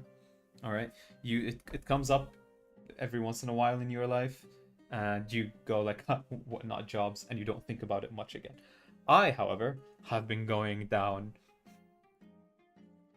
a very interesting rabbit hole through watching flat Earth debunking videos. That's how I consume the content, because there's no way that I'm gonna sit through their long ass streams. Flat Earth conspiracy theory videos usually are like 2 to 4 hour long videos of them just saying the most stupid shit imaginable. And if I had to watch that, you know, if I watched that, pretty sure even if I don't believe them, I would become mentally challenged. Alright? I just lose mental faculties by just listening to them for that long. So I consume that media through the debunkers. So they show clips from their videos and they'd immediately say why they're stupid, and that way I can hold on to my sanity while consuming that content. All right, and the reason why I'm fascinated by the flat Earth is like other conspiracy theories. Okay, you can you can understand them. You can see how they're possible. You know, if someone says 9/11 was an inside job, you know, like it's not unthinkable. You know, that the U.S. government would make a false flag attack to justify its actions in the Middle East. You know, to manufacture consent and so on. It's not impossible. Improbable, maybe. The main issue with it is that they lack evidence. There's not enough evidence for it. But it's completely plausible that it might be the case, and other conspiracy theories that are like absolutely insane, like the lizard people. You know, the government is made out of lizard people. It's so insane that and it's difficult to disprove. You know, it's like, how are you gonna it's interesting, don't get me wrong, the lizard people conspiracy theory, but it's like, how are you gonna disprove? It's difficult to disprove. You know, if someone believes that the government is secretly run by lizard people, then it's very difficult to disprove them. You know, how are you're gonna need access to the government files or whatever in their personal lives. It's not as simple to disprove. The flat Earth is very, very ridiculous. To me, it is like lizard people levels of ridiculous. However, it's also extremely easy to disprove with like the most basic of observations. You know, many things just completely disprove the flat Earth without even needing to get into complicated science. All right? Yet somehow people believe it.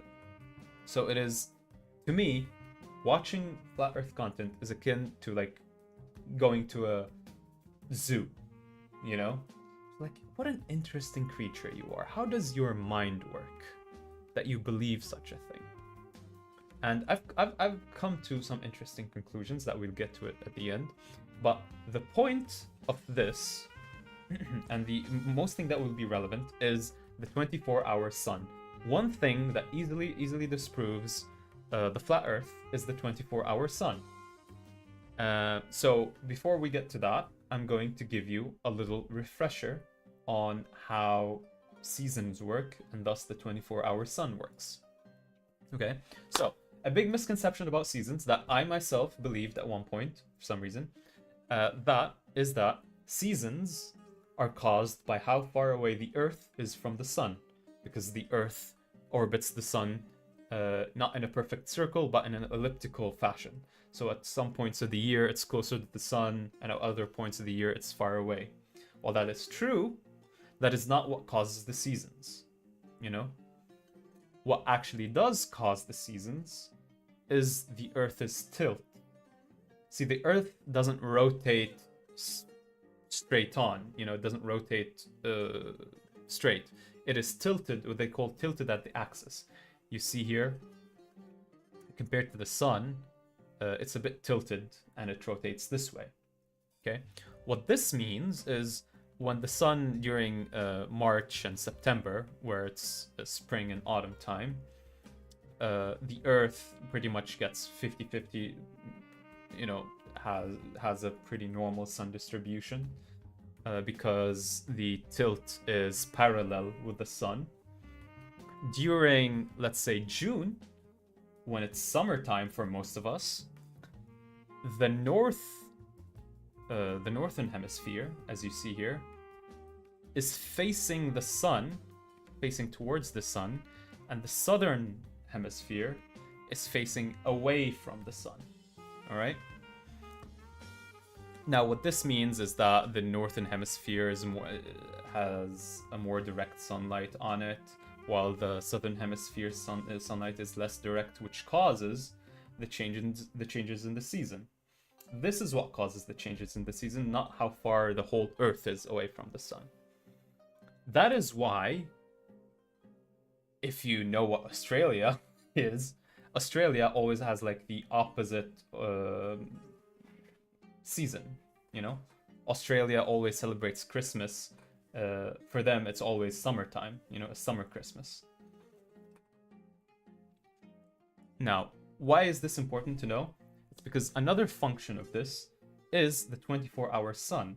You see here during June in the North Pole, because it is tilted towards the sun and it's tilted on its, the Earth is tilted on its axis, while it spins, parts of the northern hemisphere near the North Pole will experience a 24-hour sun at certain times of the year, you know, especially approaching the summer solstice.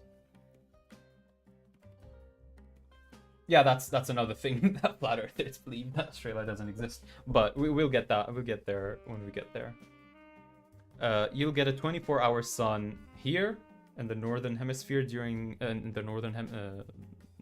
towards the North Pole in June, and you'll get a 24-hour night time in the southern hemisphere approaching the summer solstice. And during December, it flips. You get 24-hour night in the northern hemisphere towards the North Pole, and you get a 24-hour sun towards Antarctica and the South Pole. Alright? Now, this all makes sense, and this is the actual, you know, globe Earth model, aka reality. Now, what do flat earthers do? Or what do flat earthers believe? Hey, I might be playing Genshin on this channel, but I'm also a substitute teacher. Okay? So sit down, raise your hand if you have any questions, and don't you dare disrespect me again, else I'll report you to the principal. And I'll report you to the principal if you're lucky. You should be more scared of me. Anyway. This is what the flat earth solution is to that problem, or their model. Okay? So because they believe that the earth is a flat disk, okay? And the sun is more like a spotlight that circles around the earth. They think that during spring and fall, the sun will circle here around this like a middle of the road path that'll give equal amount of sunlight everywhere throughout the day.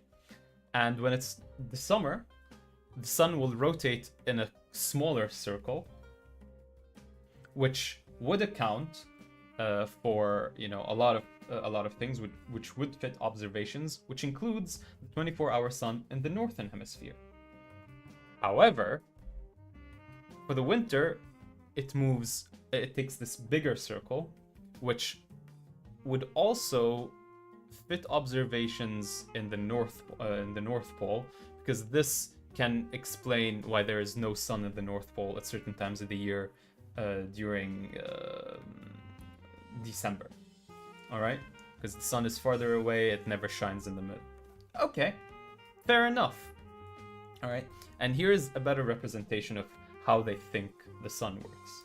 Okay, the sun and moon works. Now, there are a billion things wrong with this, you know? Like, why is there part of the north that's missing? Just a chunk of the north over here that seems to be missing. Why is the sun shining this way? Why is, like, it's not shining, if it acts like a spotlight, why is it not shining in a perfect circle? Why does the light bend this way? How does this in any way account for you seeing both the sun and the moon up sometimes at the same time during the day? Okay, there's a million things that I can sit and rant about this and how this is wrong. But what we're going to focus on here is the 24-hour sun in Antarctica and the South Pole. Because remember how I told you during the winter they'll take this larger path that accounts for the North Pole not having any sun? This... Listen, yeah, again, Benny, there's a lot of things wrong with it. Then no one accused flat earthers of being smart. But the thing that doesn't work... Flicky, I'm going to beat you with my slippers.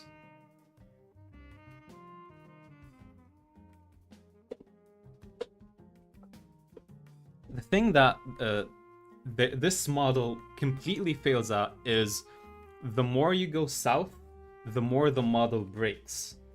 and it completely breaks at the South Pole. Because in this model, the South Pole is not an island, a small island in the south.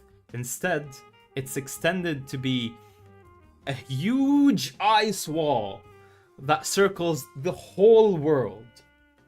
Alright? And it is impossible on this model to have a 24-hour sun in the South Pole during December, which is the summer solstice in the south.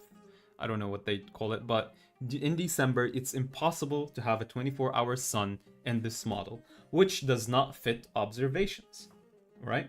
We all know that in the summertime, in the South Pole, in Antarctica, there's a 24-hour sun.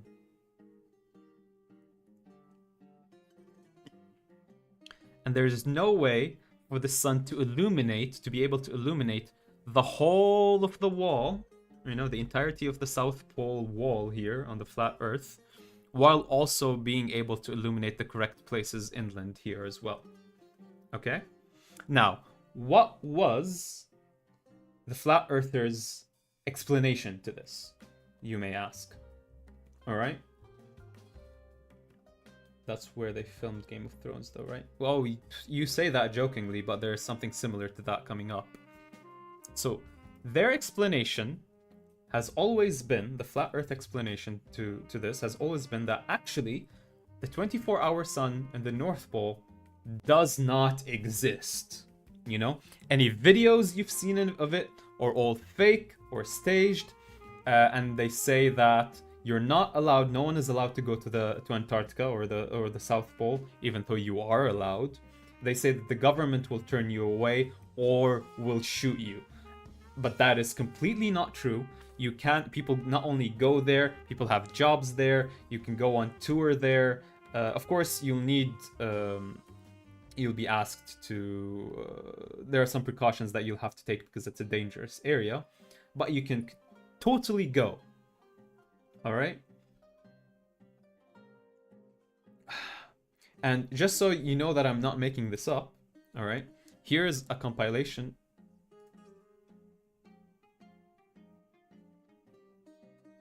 Oh no.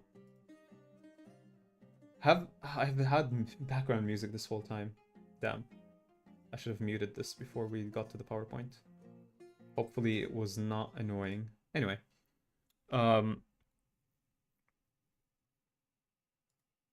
Here is proof of flat earthers saying that. And it's very important for you to remember that they did say this. It's going to be very relevant later. Okay? Should be very, very easy, right? This is On a globe, flat we earther would called have a Jeranism. 24-hour sun in the southern summer. That means that the sun would circle the continent. In order to fit the heliocentric globe model, this midnight sun phenomenon must also occur for observers south of the Antarctic Circle during winter solstice. Depending how far south the observer is, the sun should be seen for several days or weeks, never fully setting, just like it does in the north. In the one model, the heliocentric model, it would necessitate having a 24-hour sun in the south. Honestly, if you want to know for sure if the Earth is spherical or not, go to Antarctica during the summer and see if you can watch the sun for 24 hours. You can't. You mentioned They all sun, say you right? can't, and it doesn't exist. The idea is, if you see the sun in the sky for 24 hours, that's what the globe predicts, and how would the flat Earth explain that? But that's not what happened. Say that right here. All right. I've got a friend who's in Antarctica right now. She said there's no 24-hour sun. It rises and sets.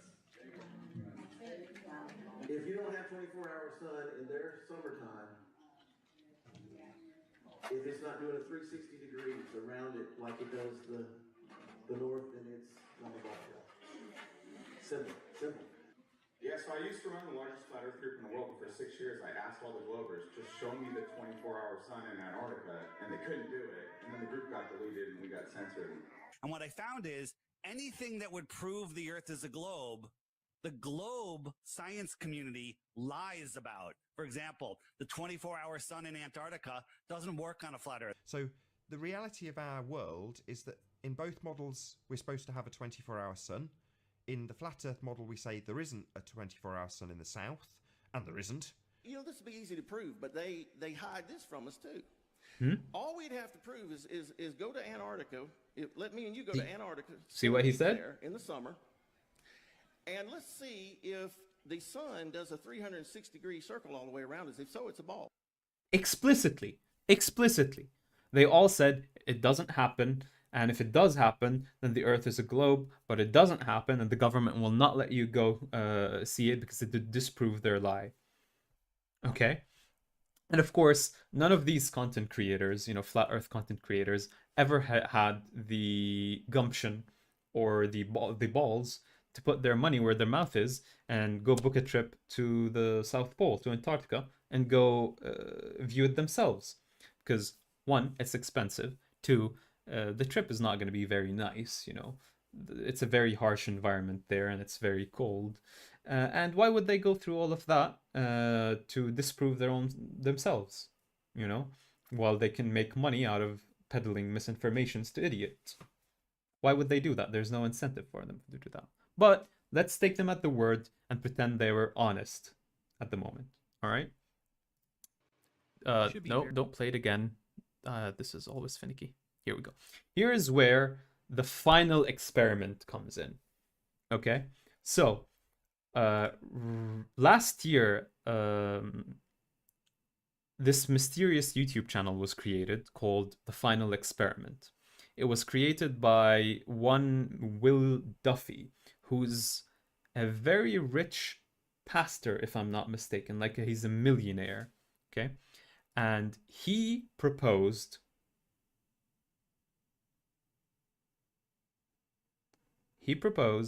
that, I said it's called because even the this shun. Don't let Flecky, I'm gonna beat you with a shoe next time, all right? You've been upgraded from a slipper to a shoe.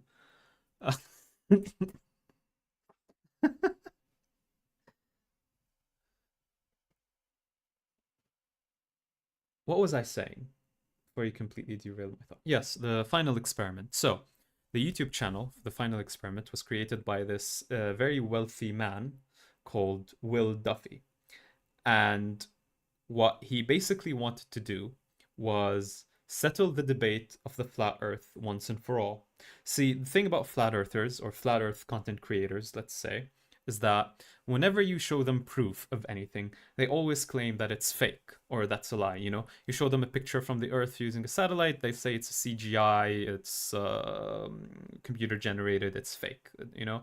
You'll show them video of, like, from SpaceX rocket launches, showing them leaving the Earth and then showing the Earth as a sphere, they'll say it's just cartoons.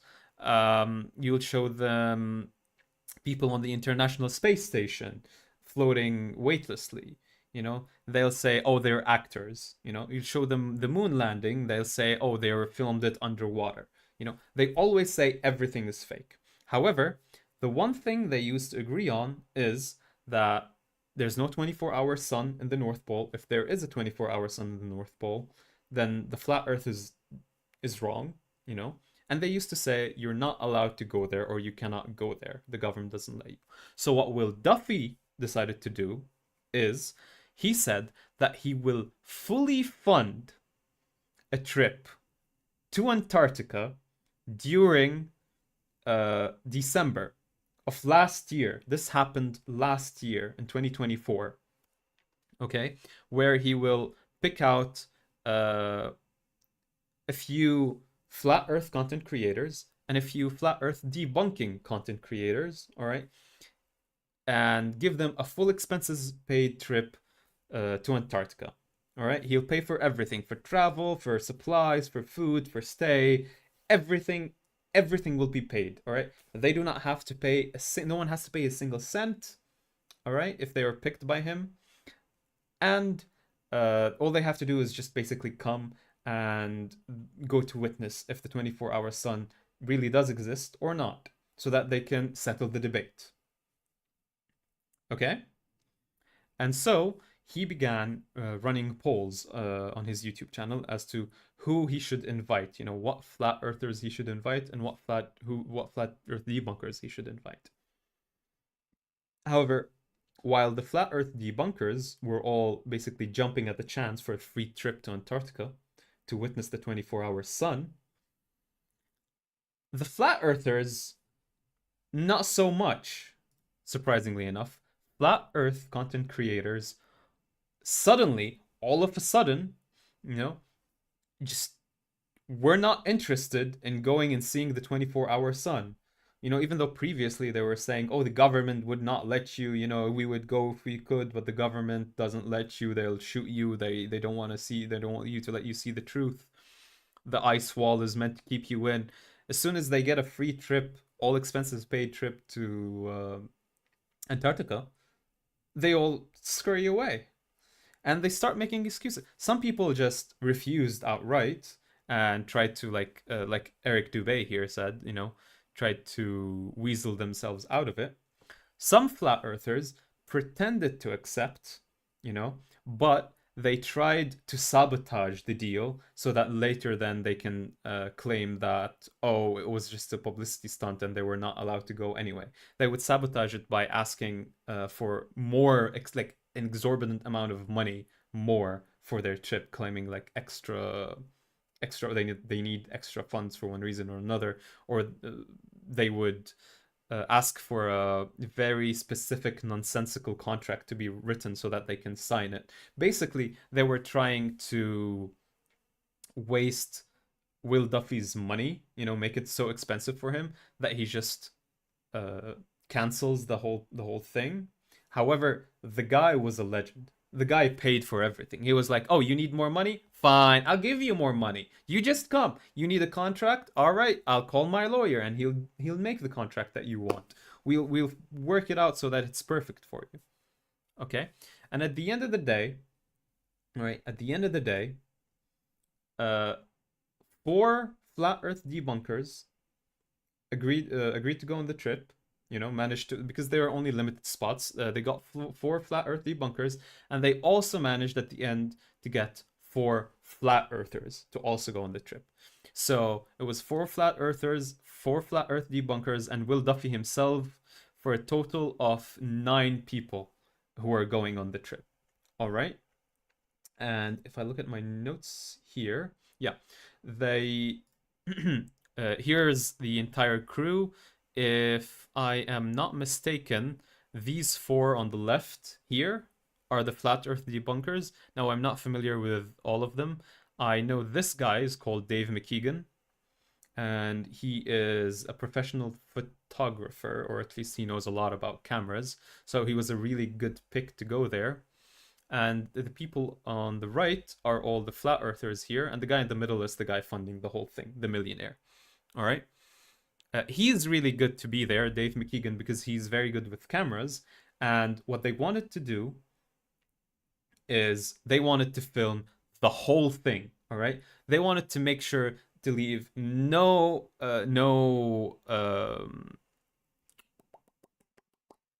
room for anyone to claim that anything is fake at all. That's the whole reason he's paying for trips for flat earthers, so that they can go there themselves. All right. And they can no longer claim that it was filmed in a studio or it's computer generated or the government doesn't let you go or yada, yada, yada, yada, whatever. All right. And what they really pulled out all the stops. All right. At first, this picture was taken when they met up in Chile, if I believe, because all of them obviously live in different places around the globe, ironically enough. He flew them out all to Chile. If I'm not mistaken, it might have been a different country in the southern hemisphere, where they met. They all got together, and then they all got prepared and went to Antarctica. And on that trip, all of them had GPS trackers on them, that anyone could track, any of the viewers could track. They filmed the whole flight, all right, from wherever this airport is to Antarctica. They filmed the whole flight on both sides of the plane. All right, so you can make sure that they're not flying somewhere else. And whenever they arrived at Antarctica, they basically had cameras rolling the whole time. All right, and they filmed multiple 24-hour lapses of the area there. And here is one of those lapses, time lapses. They filmed, you can see there are multiple cameras set up because everyone basically wanted to come and like film something. They did many other experiments that they did that I won't even have time to go over them in the stream. But as you can see, multiple stands, and then here's another camera that's also filming a time lapse. So they had everything. They even live streamed. Not only did they record stuff, they held multiple live streams from Antarctica. They called other flat earthers who didn't come to this trip. You know, they flew drones. They did everything. Okay. Now, what was the reaction of flat earthers who did not go to this? Did they all, realize that the jig is up, or they realized they were wrong and admitted that they have to rethink their beliefs? God damn, I don't want you to play again. I want to go to the next slide. Nope. Of course they did not. All they did was claim it was fake again. What? Okay. To be fair, not everyone claimed it was fake again. Some people, admitted that, oh, okay, there is a 24-hour sun, but instead of like admitting like, oh yeah, it debunks us then, the same way that they've been claiming before, now they started like trying to come up with even more wild theories of their model of how like the sun could shine over all the ice wall. But that's not what we are interested in. I am more interested in the other half who still tried to claim that the trip was fake. Perhaps they took this image right here at early in the morning, 7 a.m., when the shade was still in front, and they added the sun in the back, claiming to be midnight. So even the amount of change seen here is being generous. A man walking such a short distance outside should never have a shadow that changes. Okay, this is Eric Dubé, and I'm gonna have a few words for him later, because he's one of the more egregious ones. But for fuck's sake, do you know how to record a screen? Why am I watching a fucking low res recording of your already shitty screen on your camera? Learn how to use OBS, for fuck's sake. Holy shit. Like, what the fuck is this? Have a shadow that changes direction. What the fuck is that? Degrees and triples in length.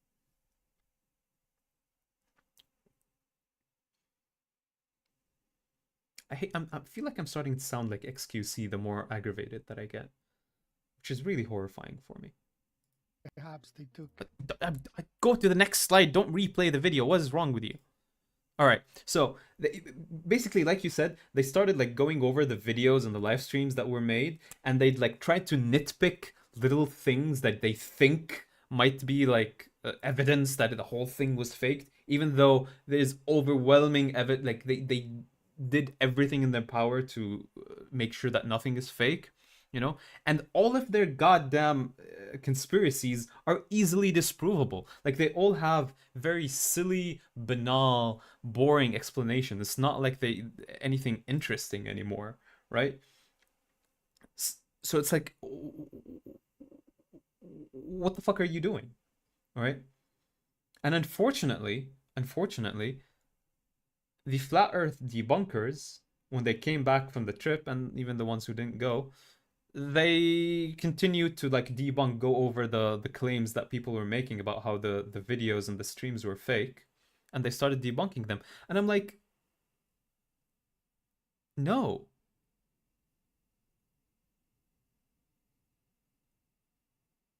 Why are you doing this? You shouldn't be debunking them anymore. The whole reason that this trip was happening is so that people cannot claim that it's fake anymore. All the flat earth content creators were invited over to come. All right? You didn't come, you didn't show up, you refused the free trip. So now you shut the fuck up. All right, if you refuse the free trip to come and see it for yourself, then you shut the fuck up. You do not get to claim that it's fake ever again. You had the opportunity to go and verify for yourself. You didn't. Shut up. You shouldn't waste breath. The debunking video should just be, hello, so and so claims that the video is fake, but he could have come on the trip and he didn't. So he should just shut the fuck up, and that should be the extent of the debunking video. All right. They shouldn't waste breath trying to debunk them again. Then what was the trip for in that case, you know?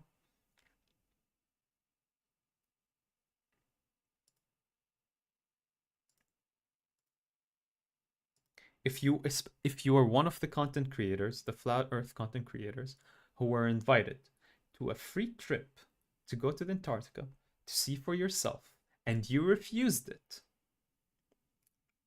and then afterwards you tried to claim that the footage of that trip, of the same trip that you refused to go on, was fake, kindly shut the fuck up.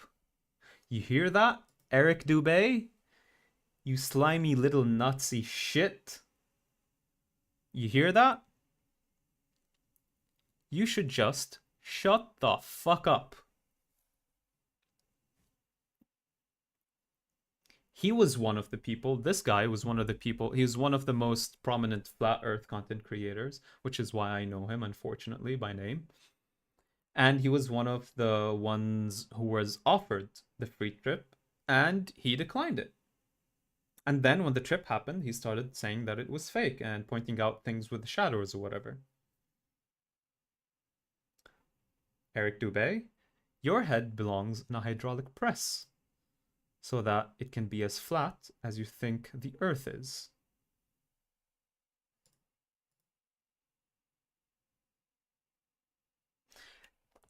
That is a very good point, Flecky. That is a very good point, and that was going to be my last point.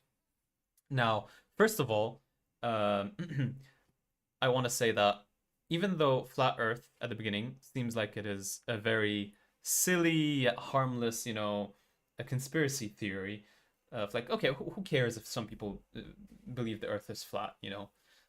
It doesn't hurt anyone, you know? It's like just a silly little thing that doesn't affect their daily life at all. But actually, no, because if you believe the Earth is flat, you don't just, that's not just the one, it's not that, let me think about it. It's not just the shape of the Earth that you will not believe in, you know? For you to believe that the Earth is flat, you also have to believe that all of physics is a lie, because gravity cannot work, and if gravity is not real, then all of physics is fake. You have to believe that, you know, aerospace is fake by that account. Every fucking pilot, every construction worker, not construction worker, land surveyors, I meant to say, you know, like, you have to believe that there is way too many people who are in on this conspiracy. And it also leads you to such bullshit as you see on screen. Now, Flecky brought up a very good point that most content creators actually do know it's fake, but it's their income. And actually, oh goddamn, I forgot to make a Venn diagram. I wanted to make a Venn diagram about this. But yes, I think the Flat Earth community online has two sides, and they kind of make a Venn diagram, all right? There are the idiots, all right? And they're complete idiots who actually believe in the Flat Earth, you know, wholeheartedly believe that the government and NASA are hiding the truth that the Earth is flat to hide God or whatever, you know? And they believe that because they're impressionable idiots who believe what they see online, okay?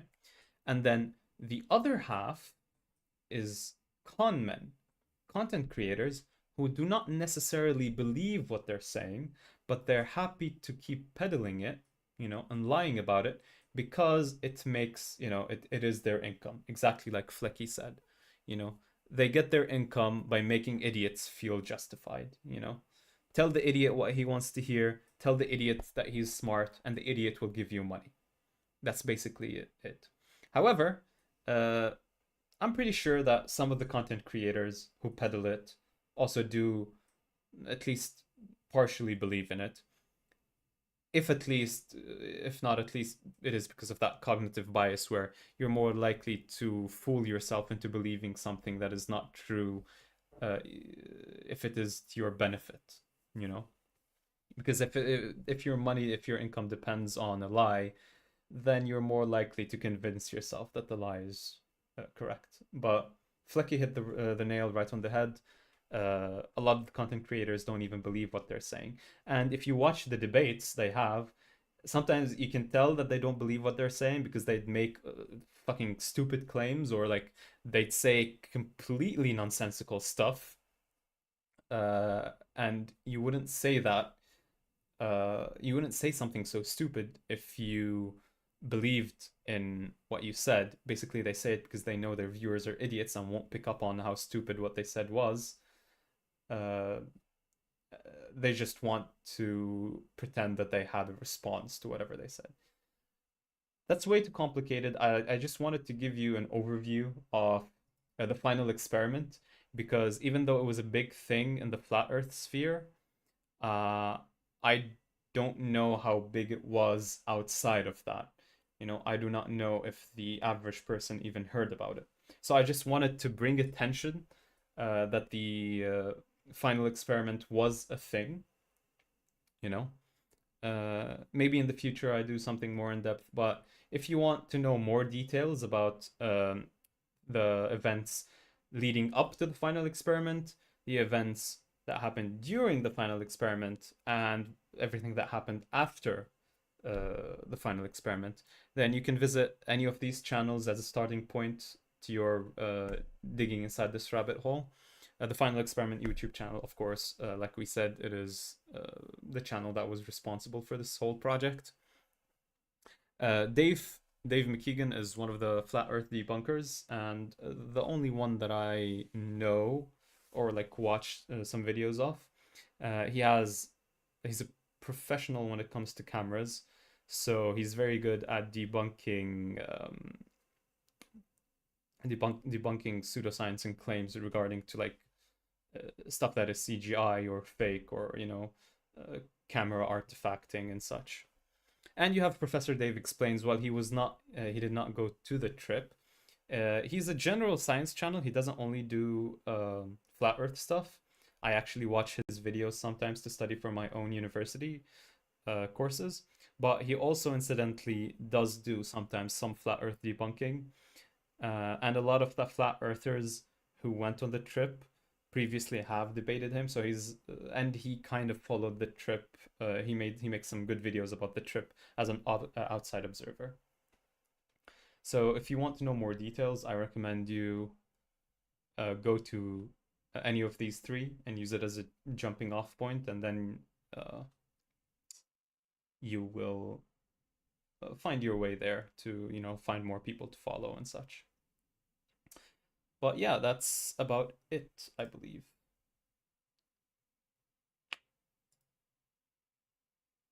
I'm wondering, how many did you hear about the final experiment before this? Were you aware of that it was a thing, or did you not hear about it at all before this? Because I made this whole thing assuming that no one knew about it, and I just wanted to share what the final experiment was.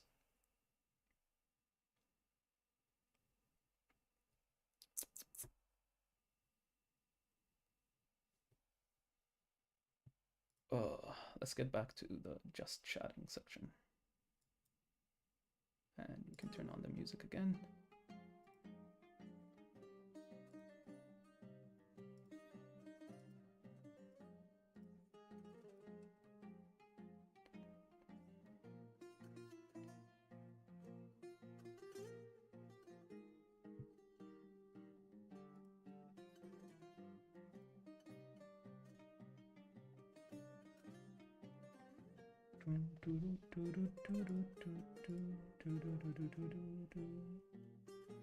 Oh, you heard about it before, but you didn't know the details?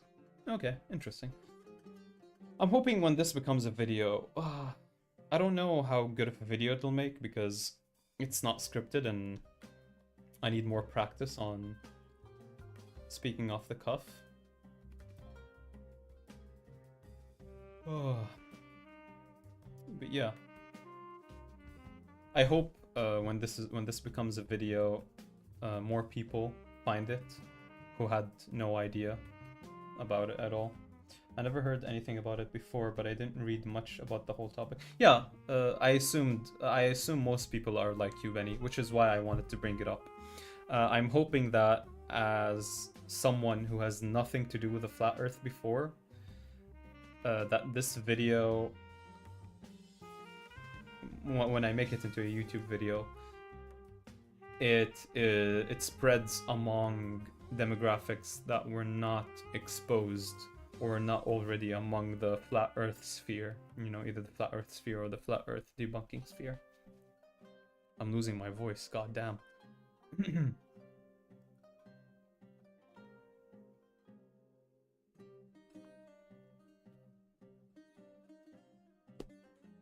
Oh. Oh, just so I can feel the pleasure of saying it again. Eric Dubé, your head belongs underneath a hydraulic press. I wish I could fulfill that.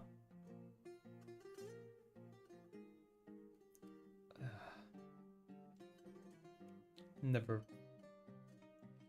One of the most annoying human beings to ever exist. My ears are a bit too big, aren't they? Huh?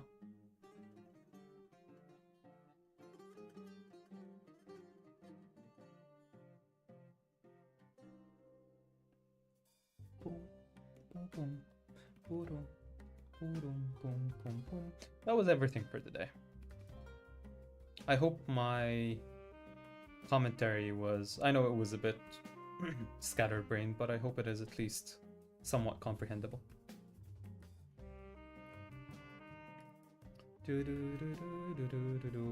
I wanted to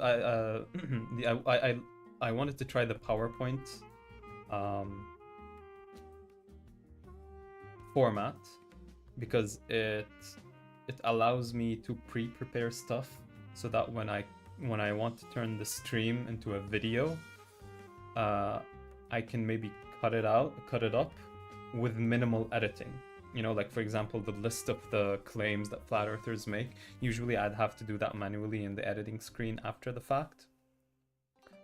But doing it on PowerPoint makes it so that I don't have to spend time editing. I can just probably take the stream clip and just cut it down. Maybe cut out some of the parts of it where I fumble my speech and or like have to think about what I say, and just post it like that, and hopefully it's good enough.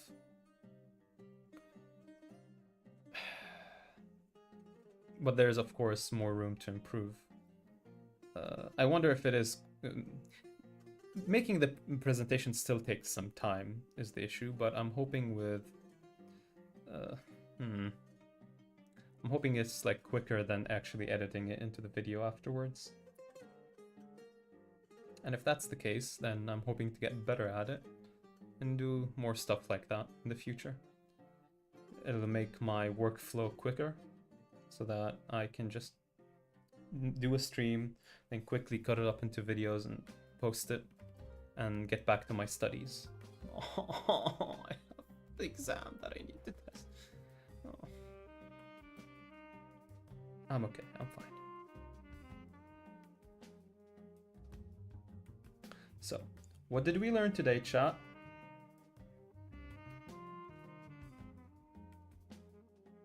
What did we learn today?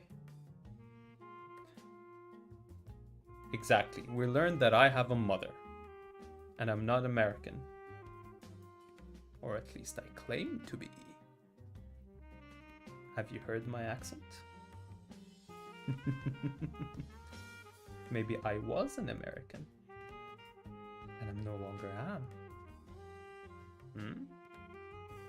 Maybe I did a big crime, and they exiled me. stripped me of my citizenship.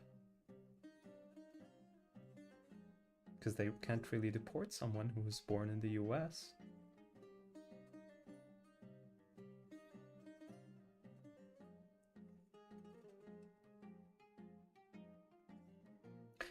You know, Flecky, you know the saying that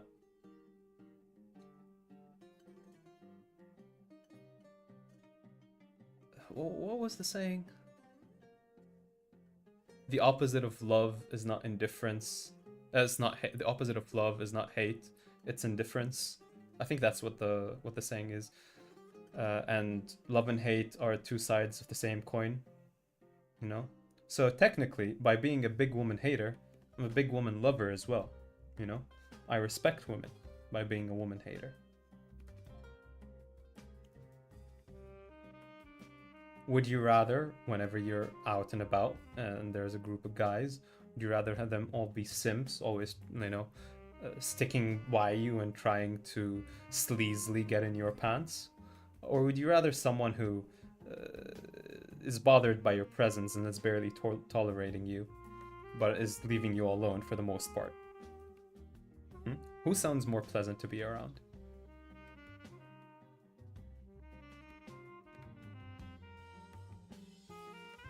Exactly. Well, I always say, Benny, and this is true, I am from nowhere.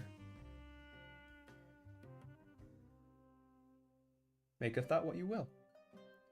You'll take the bear then, thank you. It is so funny to me.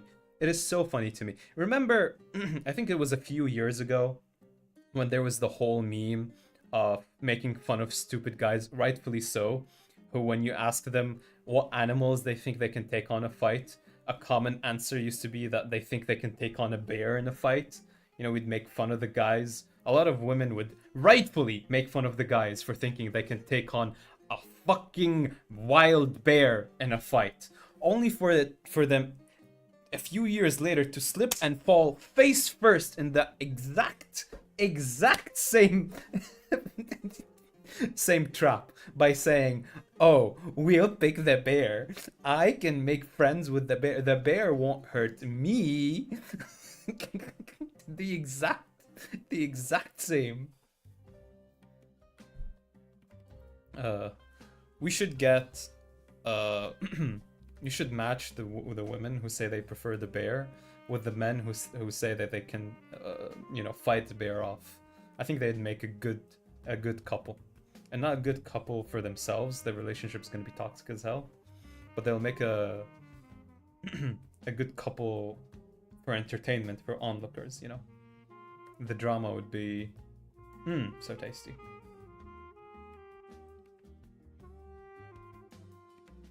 They'd be out on a walk in the forest and they'd run across a bear. And like the woman would go and try to befriend him, get mauled to death. The man would go try to fight him, also get mauled to death. Ah, it would be glorious. It would be amazing.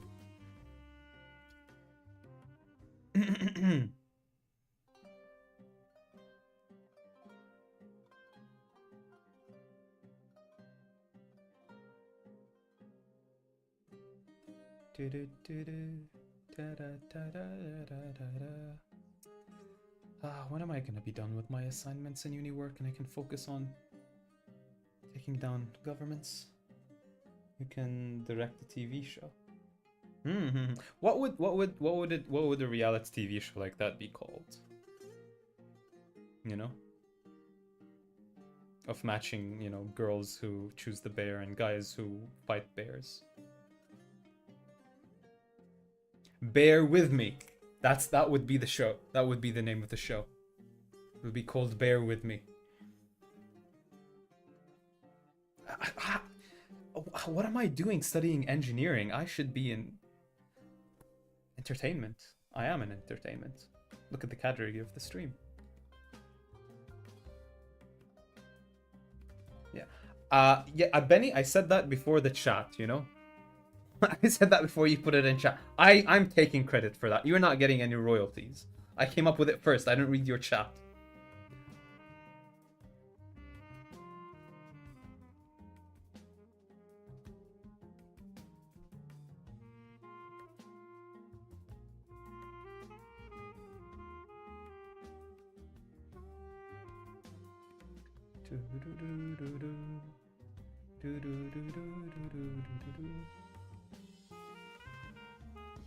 I said it first. I said it first. You know, the stream shows that I said it first and then it appeared on stream later. That's how it'll appear on court. Nuh-uh. No, you didn't. I thought it first. My brain is faster than yours. There's no way you could have thought of it first. I'm an engineering student. I'm automatically better than you. What did you study? Arts? Liberal arts.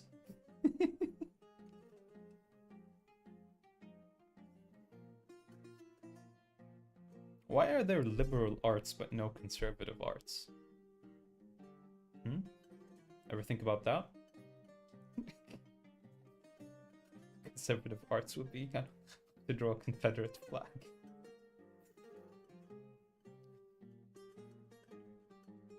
You know, speaking of hating women, sometimes it surprises me.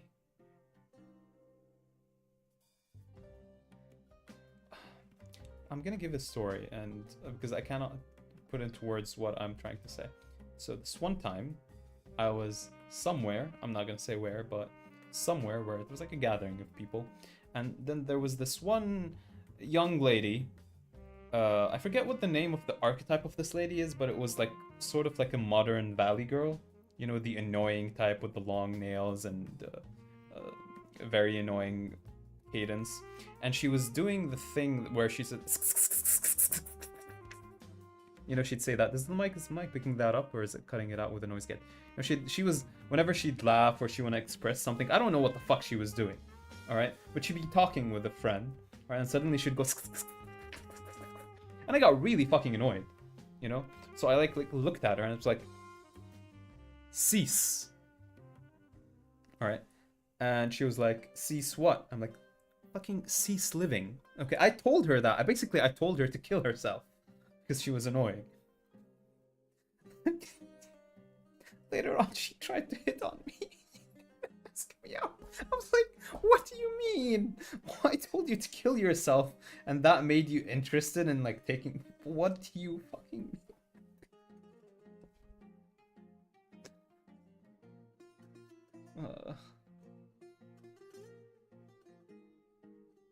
I guess she took it as being playful, which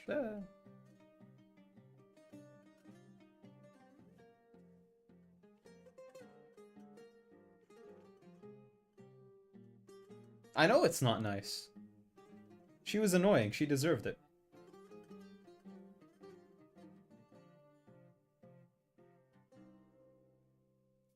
Behave like a regular human being. But she liked it for some reason. I guess she... Don't want to know.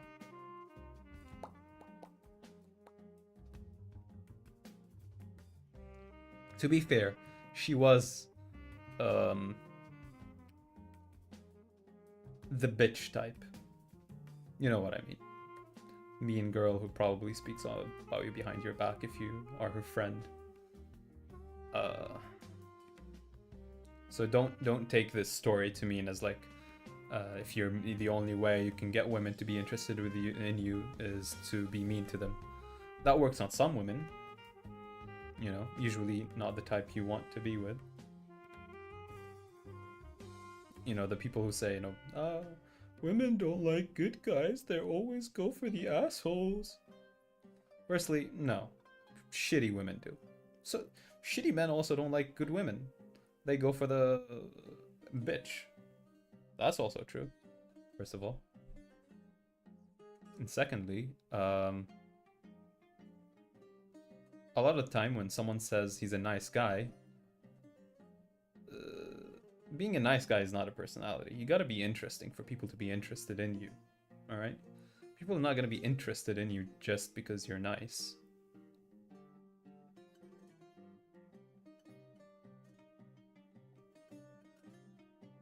And you can be interesting by virtue of just who you are and your background. Sometimes that is interesting if you're exotic. And sometimes, but a lot of the time, you can just be interesting by having a hobby, being knowledgeable in something. Just have something you do.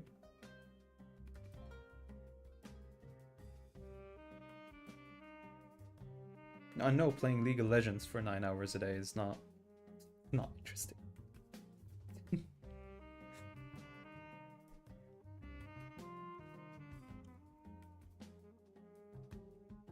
Like, I know I'm probably not the most interesting person at this point in my life. All I do is go to the university, sometimes go to the gym, and play video games whenever I want to de-stress. And sleep. A lot of sleeping, a lot of napping. Hello, Voxy! How are you doing today? You just missed, like, hopefully you can, well, make sure to watch the VODs, and I'm gonna be putting them as YouTube videos, but we talked about birthday cakes. Well, you'll have to see that to know what we were talking about. But we also talked about flat earthers and something called the final experiment.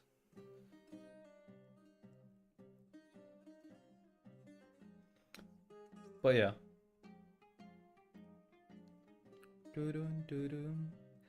Doo-dun, doo-dun, doo-dun, doo-dun. Bum, ba-dum, ba-dum, ba-dum, bum, bum, bum, ba-doo-doo. Ba-dum, ba-da-da, da-da-da, da-da. I should really add the Aru Village theme to this playlist. My only issue is the Aru Village theme is, one, it's too good, and two, it's a bit too somber. It's too sad for the stream.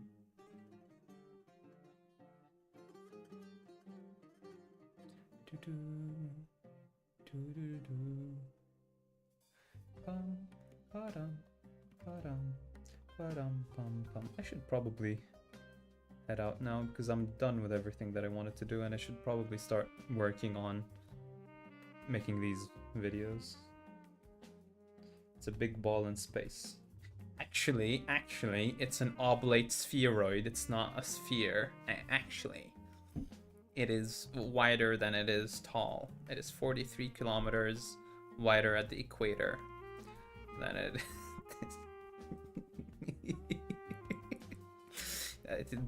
That is because the spin of the Earth leads to the centrifugal force that pulls on its center, on its equator.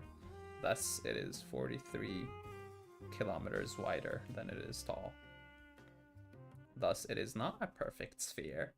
It is an oblate spheroid. You clearly see that I've been watching one too many videos.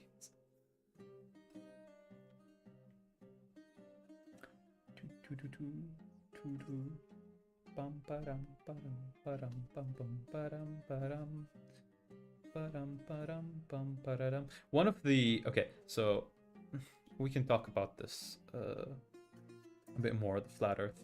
So a common thing in the flat earth model, as we said, is the South Pole turns into the giant ice wall that circles the whole disk, the flat disk. All right, and no one can fucking agree what is beyond the wall.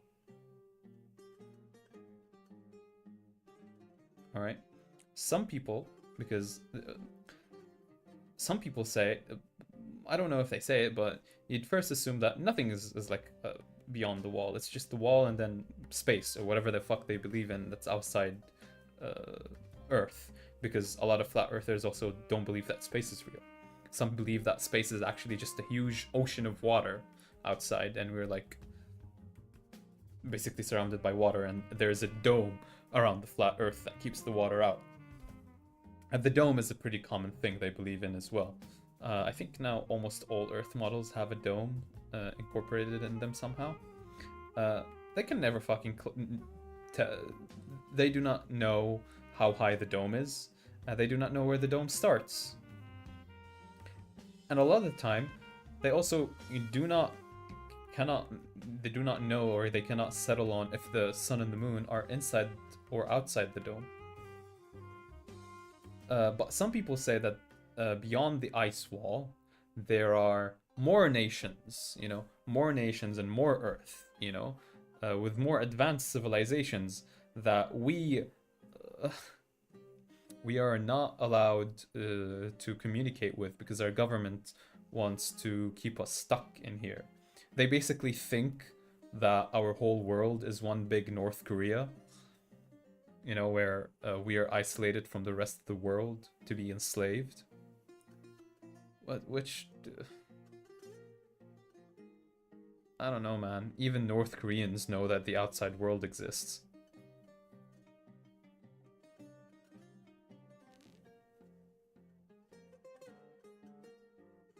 Yeah, listen, it's contradictory, Somehow there's a dome, but somehow there are more Earth outside the dome. They're never consistent, because there are so many holes in the flat Earth, and every time you bring up something that doesn't make sense on the flat Earth, they come up with an explanation that breaks 15 other things, and then you ask them about another thing, and they come up with a whole different contradictory model that doesn't make sense on the first thing that you discussed with them. So, like, talking to flat earthers, debating someone who genuinely believes in the flat earth, like there's a stupid person who believes that the earth is flat, I think debating them is unbefitting of any self-respecting person. It's the equivalent of genuinely arguing with a child or trying to have a conversation with a pig. You'll end up with fucking mud on yourself, all right? You're debasing yourself. You can educate them. You can try to educate them. If someone is misinformed, you can be like, oh, actually here, that's not true. So and so and so, this and this and that. As soon as they try to say like, no, actually, this is not how it works, or they try to like debate you about it, just cut your losses, man. It's not worth the headache. The people who are worth the debate are the con men, the people who don't really believe in the flat earth, but keep perpetuating the misinformation to get money. Those people are worth debating, because humiliating them and taking them down a peg will hopefully cause them to stop making content or discourage their viewers. Yeah, exactly, Voxy. You fix one thing, it leads to another problem. And Benny, what do you mean your astronomy assignment? What the fuck are you studying? I'm gonna be honest, I assume everyone who comes to my stream is like a middle schooler. No offense. I looked at my YouTube analytics, it doesn't bode well. Your average age. Hello, Bon. Unfortunately, we already did the two things that we wanted to do. We already discussed the birthday cakes and the flat earth, but you can go watch it back in the VOD after the stream ends, and we're still talking about it somewhat now. And I'm gonna be turning them into videos hopefully soonish, sooner than I did the Al Haytham thing.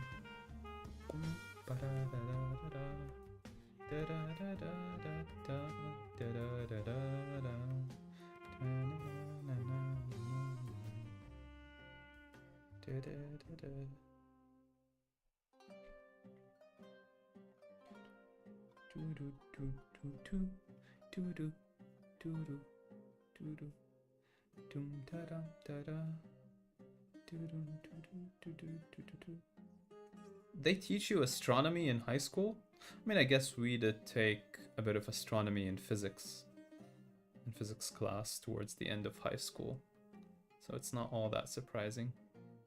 What curriculum are you studying? Are you doing your SATs or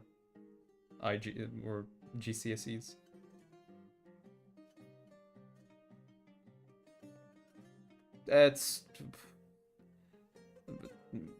it's the lowest there is. Like, I'm pretty sure a lot of people are under 18, which is not ideal.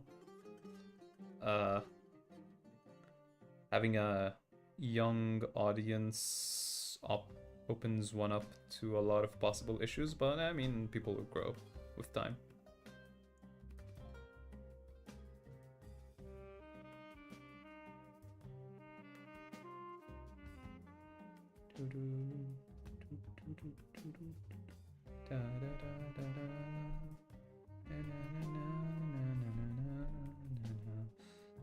Like, yeah, I don't mean to shock you, but we also took quantum physics, particle physics as part of our high school physics curriculum. I don't mean to alarm you or anything, though.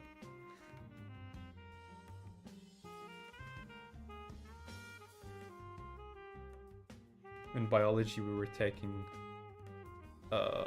like, DNA, RNA, and like the sequences of how DNA replicates step by step. We took a lot of complicated shit.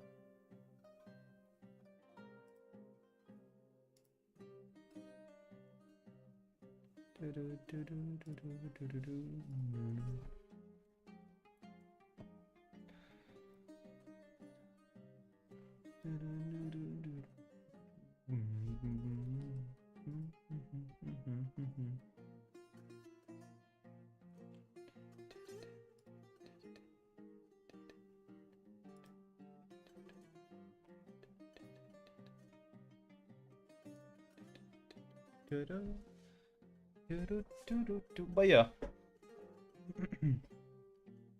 the ice wall is a very big thing. I'm considering pretty soon getting a special thing. Okay, let's keep the kayfabe on. I'm considering making some upgrades to myself so that I can finally use my hands to emote on stream. Sometimes, like, I really want to do hand gestures to express myself, but I can't, so I end up doing silly head movements, like during the birthday cake thing, when one guy was like started saying something that I found silly. I was like, ah, instead of just throwing my hands up.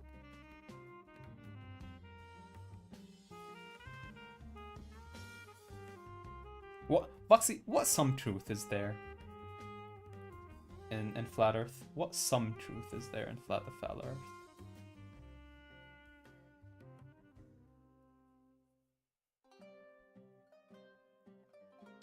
The truth isn't always in the middle.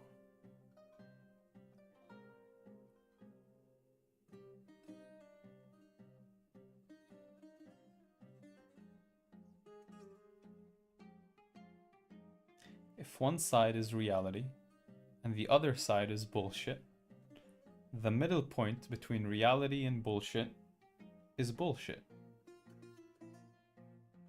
Ba-dum, ba-da-dum, ba-da-dum, ba-da, bum, ba-da, bum, ba-dum, ba-da. I do want to like get myself a telescope and a camera specifically for that telescope, so that I can start like I want to do photography. I guess I'd like start with the moon, taking photographs of the moon. But I heard you can also do stuff.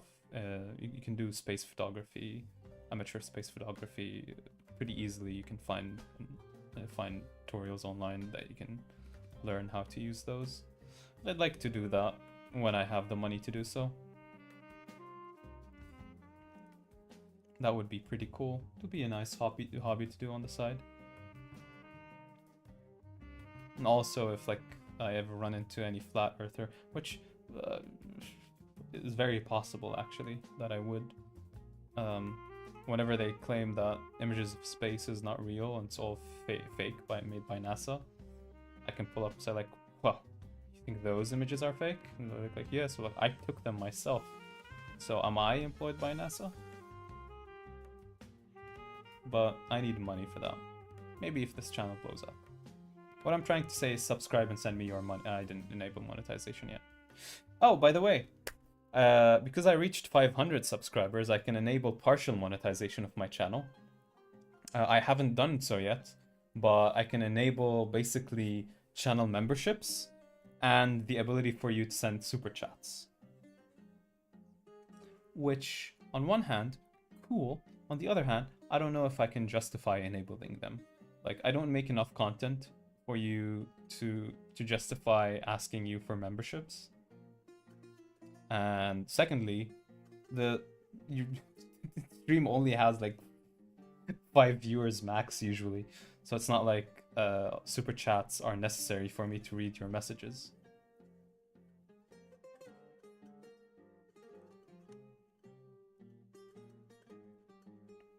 But when I get to 1,000, I can make my videos monetizable via ads, which would be nice to make the hobby pay for itself. I can reinvest some of the money into things like hand tracking, maybe buying some games for the stream. Probably gonna stream Monster Hunter Wilds. Probably. Well, it depends on... the ads are a bit fickle, especially when you're very small like me. Like, I doubt I'll make more than like $10 a month with my size with ads. But it's a good, like, it's better than nothing.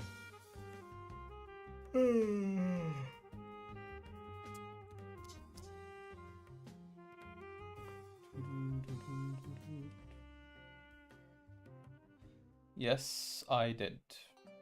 M-Side is on the list. Was it M-Side or Me-Side that I wanted to stream? Though I doubt that'll count as a horror game. Probably be like a... turn it into a romance. That selling merch is a thing too, but again, according to my analytics, a lot of you are very young. Which to be expected. My first few videos were Genshin Impact pulling videos. I didn't expect exactly my viewers to be 30, 40-year-olds. But yeah, we'll see. Plus, I don't know how to set up merch yet. I have more important things to do. Like my assignments and lab projects.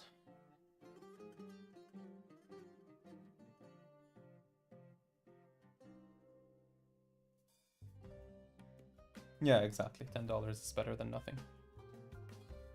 But to that, I need to get to 1,000 subscribers. So, we're already at 538. We used to be at 41, but I lost a few, which is ouch. Okay. I don't post for 2 weeks and you start unsubscribing. So what I want from you is each one of you, 500 subscribers who are already subscribed, make a second account and subscribe again. Get me to 1,000.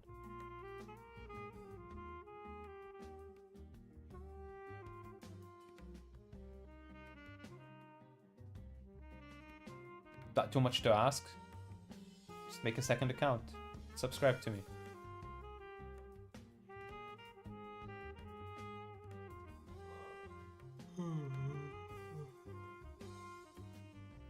You did that already accidentally. Da-dun, da-dun. I do have a few ideas for stuff that can probably or may have a chance of bringing me some traction.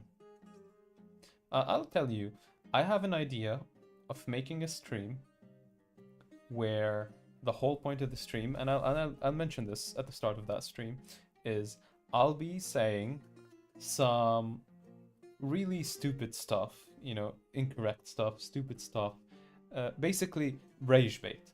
There's gonna be a whole stream of me creating rage bait. All right, it's gonna be fun for us. I'll have a few ideas set up of what I want to do, right? And I'll also take ideas from chat if anyone shows up. Where, like, I ask what I should do, probably what I should say. What would be something stupid to say? Bye bye, Flecky. What would be something dumb to say? And then, after we do that stream of me saying all of that dumb shit or doing all of that dumb rage bait stuff, I can then turn them into shorts and post them.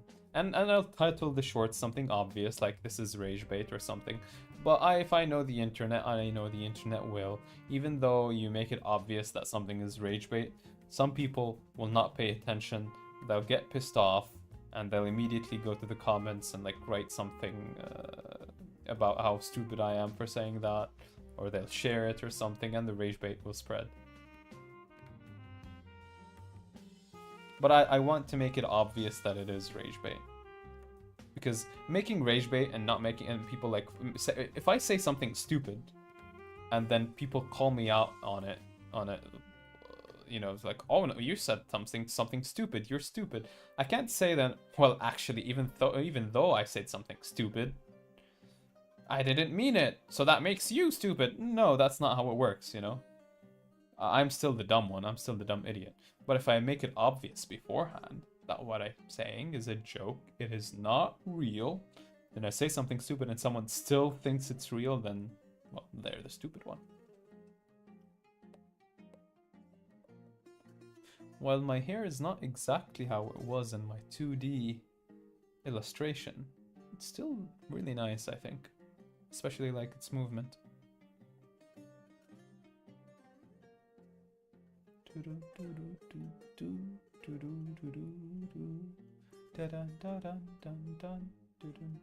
My neck is getting sore from sitting like this all day. You see how it's a bit stretched to the side.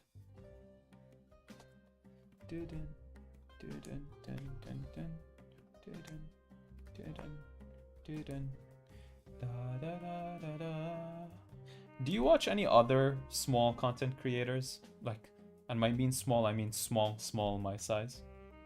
Because if you watch me, then I assume you may watch other content creators of the same size. Curious to know. Because if I like someone, I might ask them for a collab. I need to sleep. Oh god damn.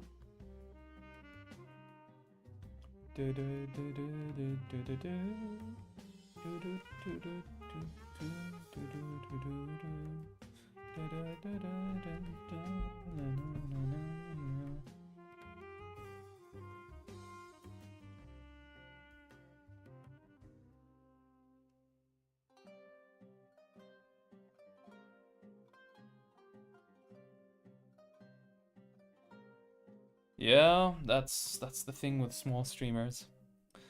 I plan to continue making content. I don't want to quit on this. And I think I won't. It's just an issue of time. Like sometimes I'm way too busy to make content that I deem good. And often I feel like if I'm not going to do something really good, then I would not do it at all.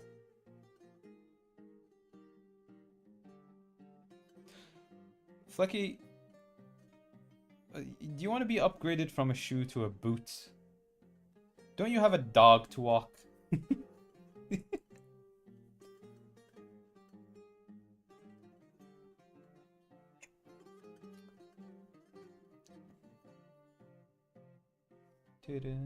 And by the way, I am taller than that. Maybe.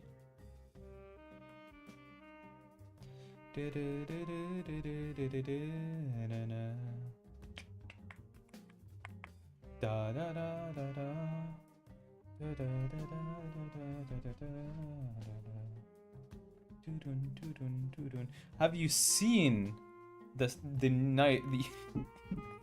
Elon Musk giving his heart out to his fans? But I wish I had hand tracking, man. I would hit the cleanest, sending my heart out to my fans right now.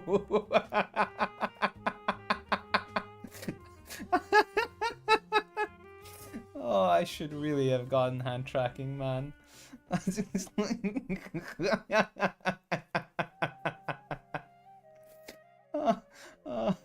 Oh my god.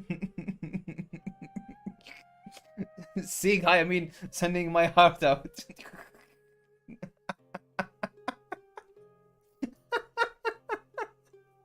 People believe he was just, oh no, he's just sending his heart out to his fans. Yeah. I really wish I can emote. I really wish I can emote with my hands.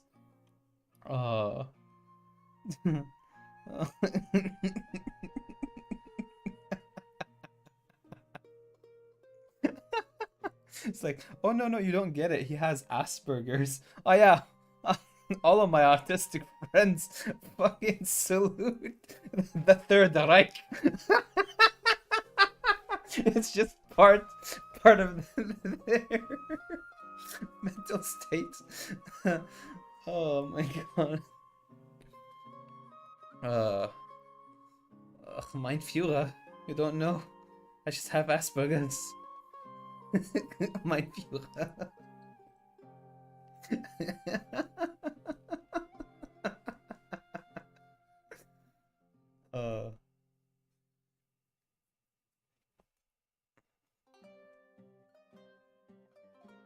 Okay. I think it's about time to end it here. I think besides the 2 videos, might have gotten a few nice shorts out of this as well.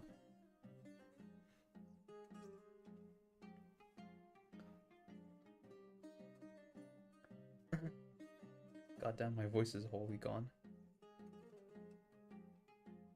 Alright, thank you very much for coming today. I hope you had a good time.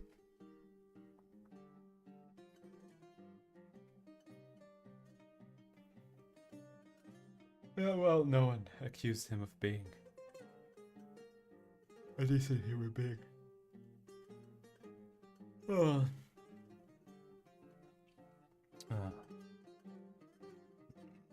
Anyway, I hope you all have had a good stream today. Hope you enjoyed the PowerPoint presentation and the other reaction video, and do let me know if this is the type of thing that you want more of. I'm gonna do more of regardless, but let me know if you liked it when you watch it. Yeah. So I can improve on it, see what I can improve on it. Most likely my commentary. I get so caught up in wanting to say like a billion things, I start to waffle around and sound like XQC, which is a fate worse than death. Anyway, enjoy the rest of your evening or night or day. I'll see you later. Bye-bye. Bye-bye.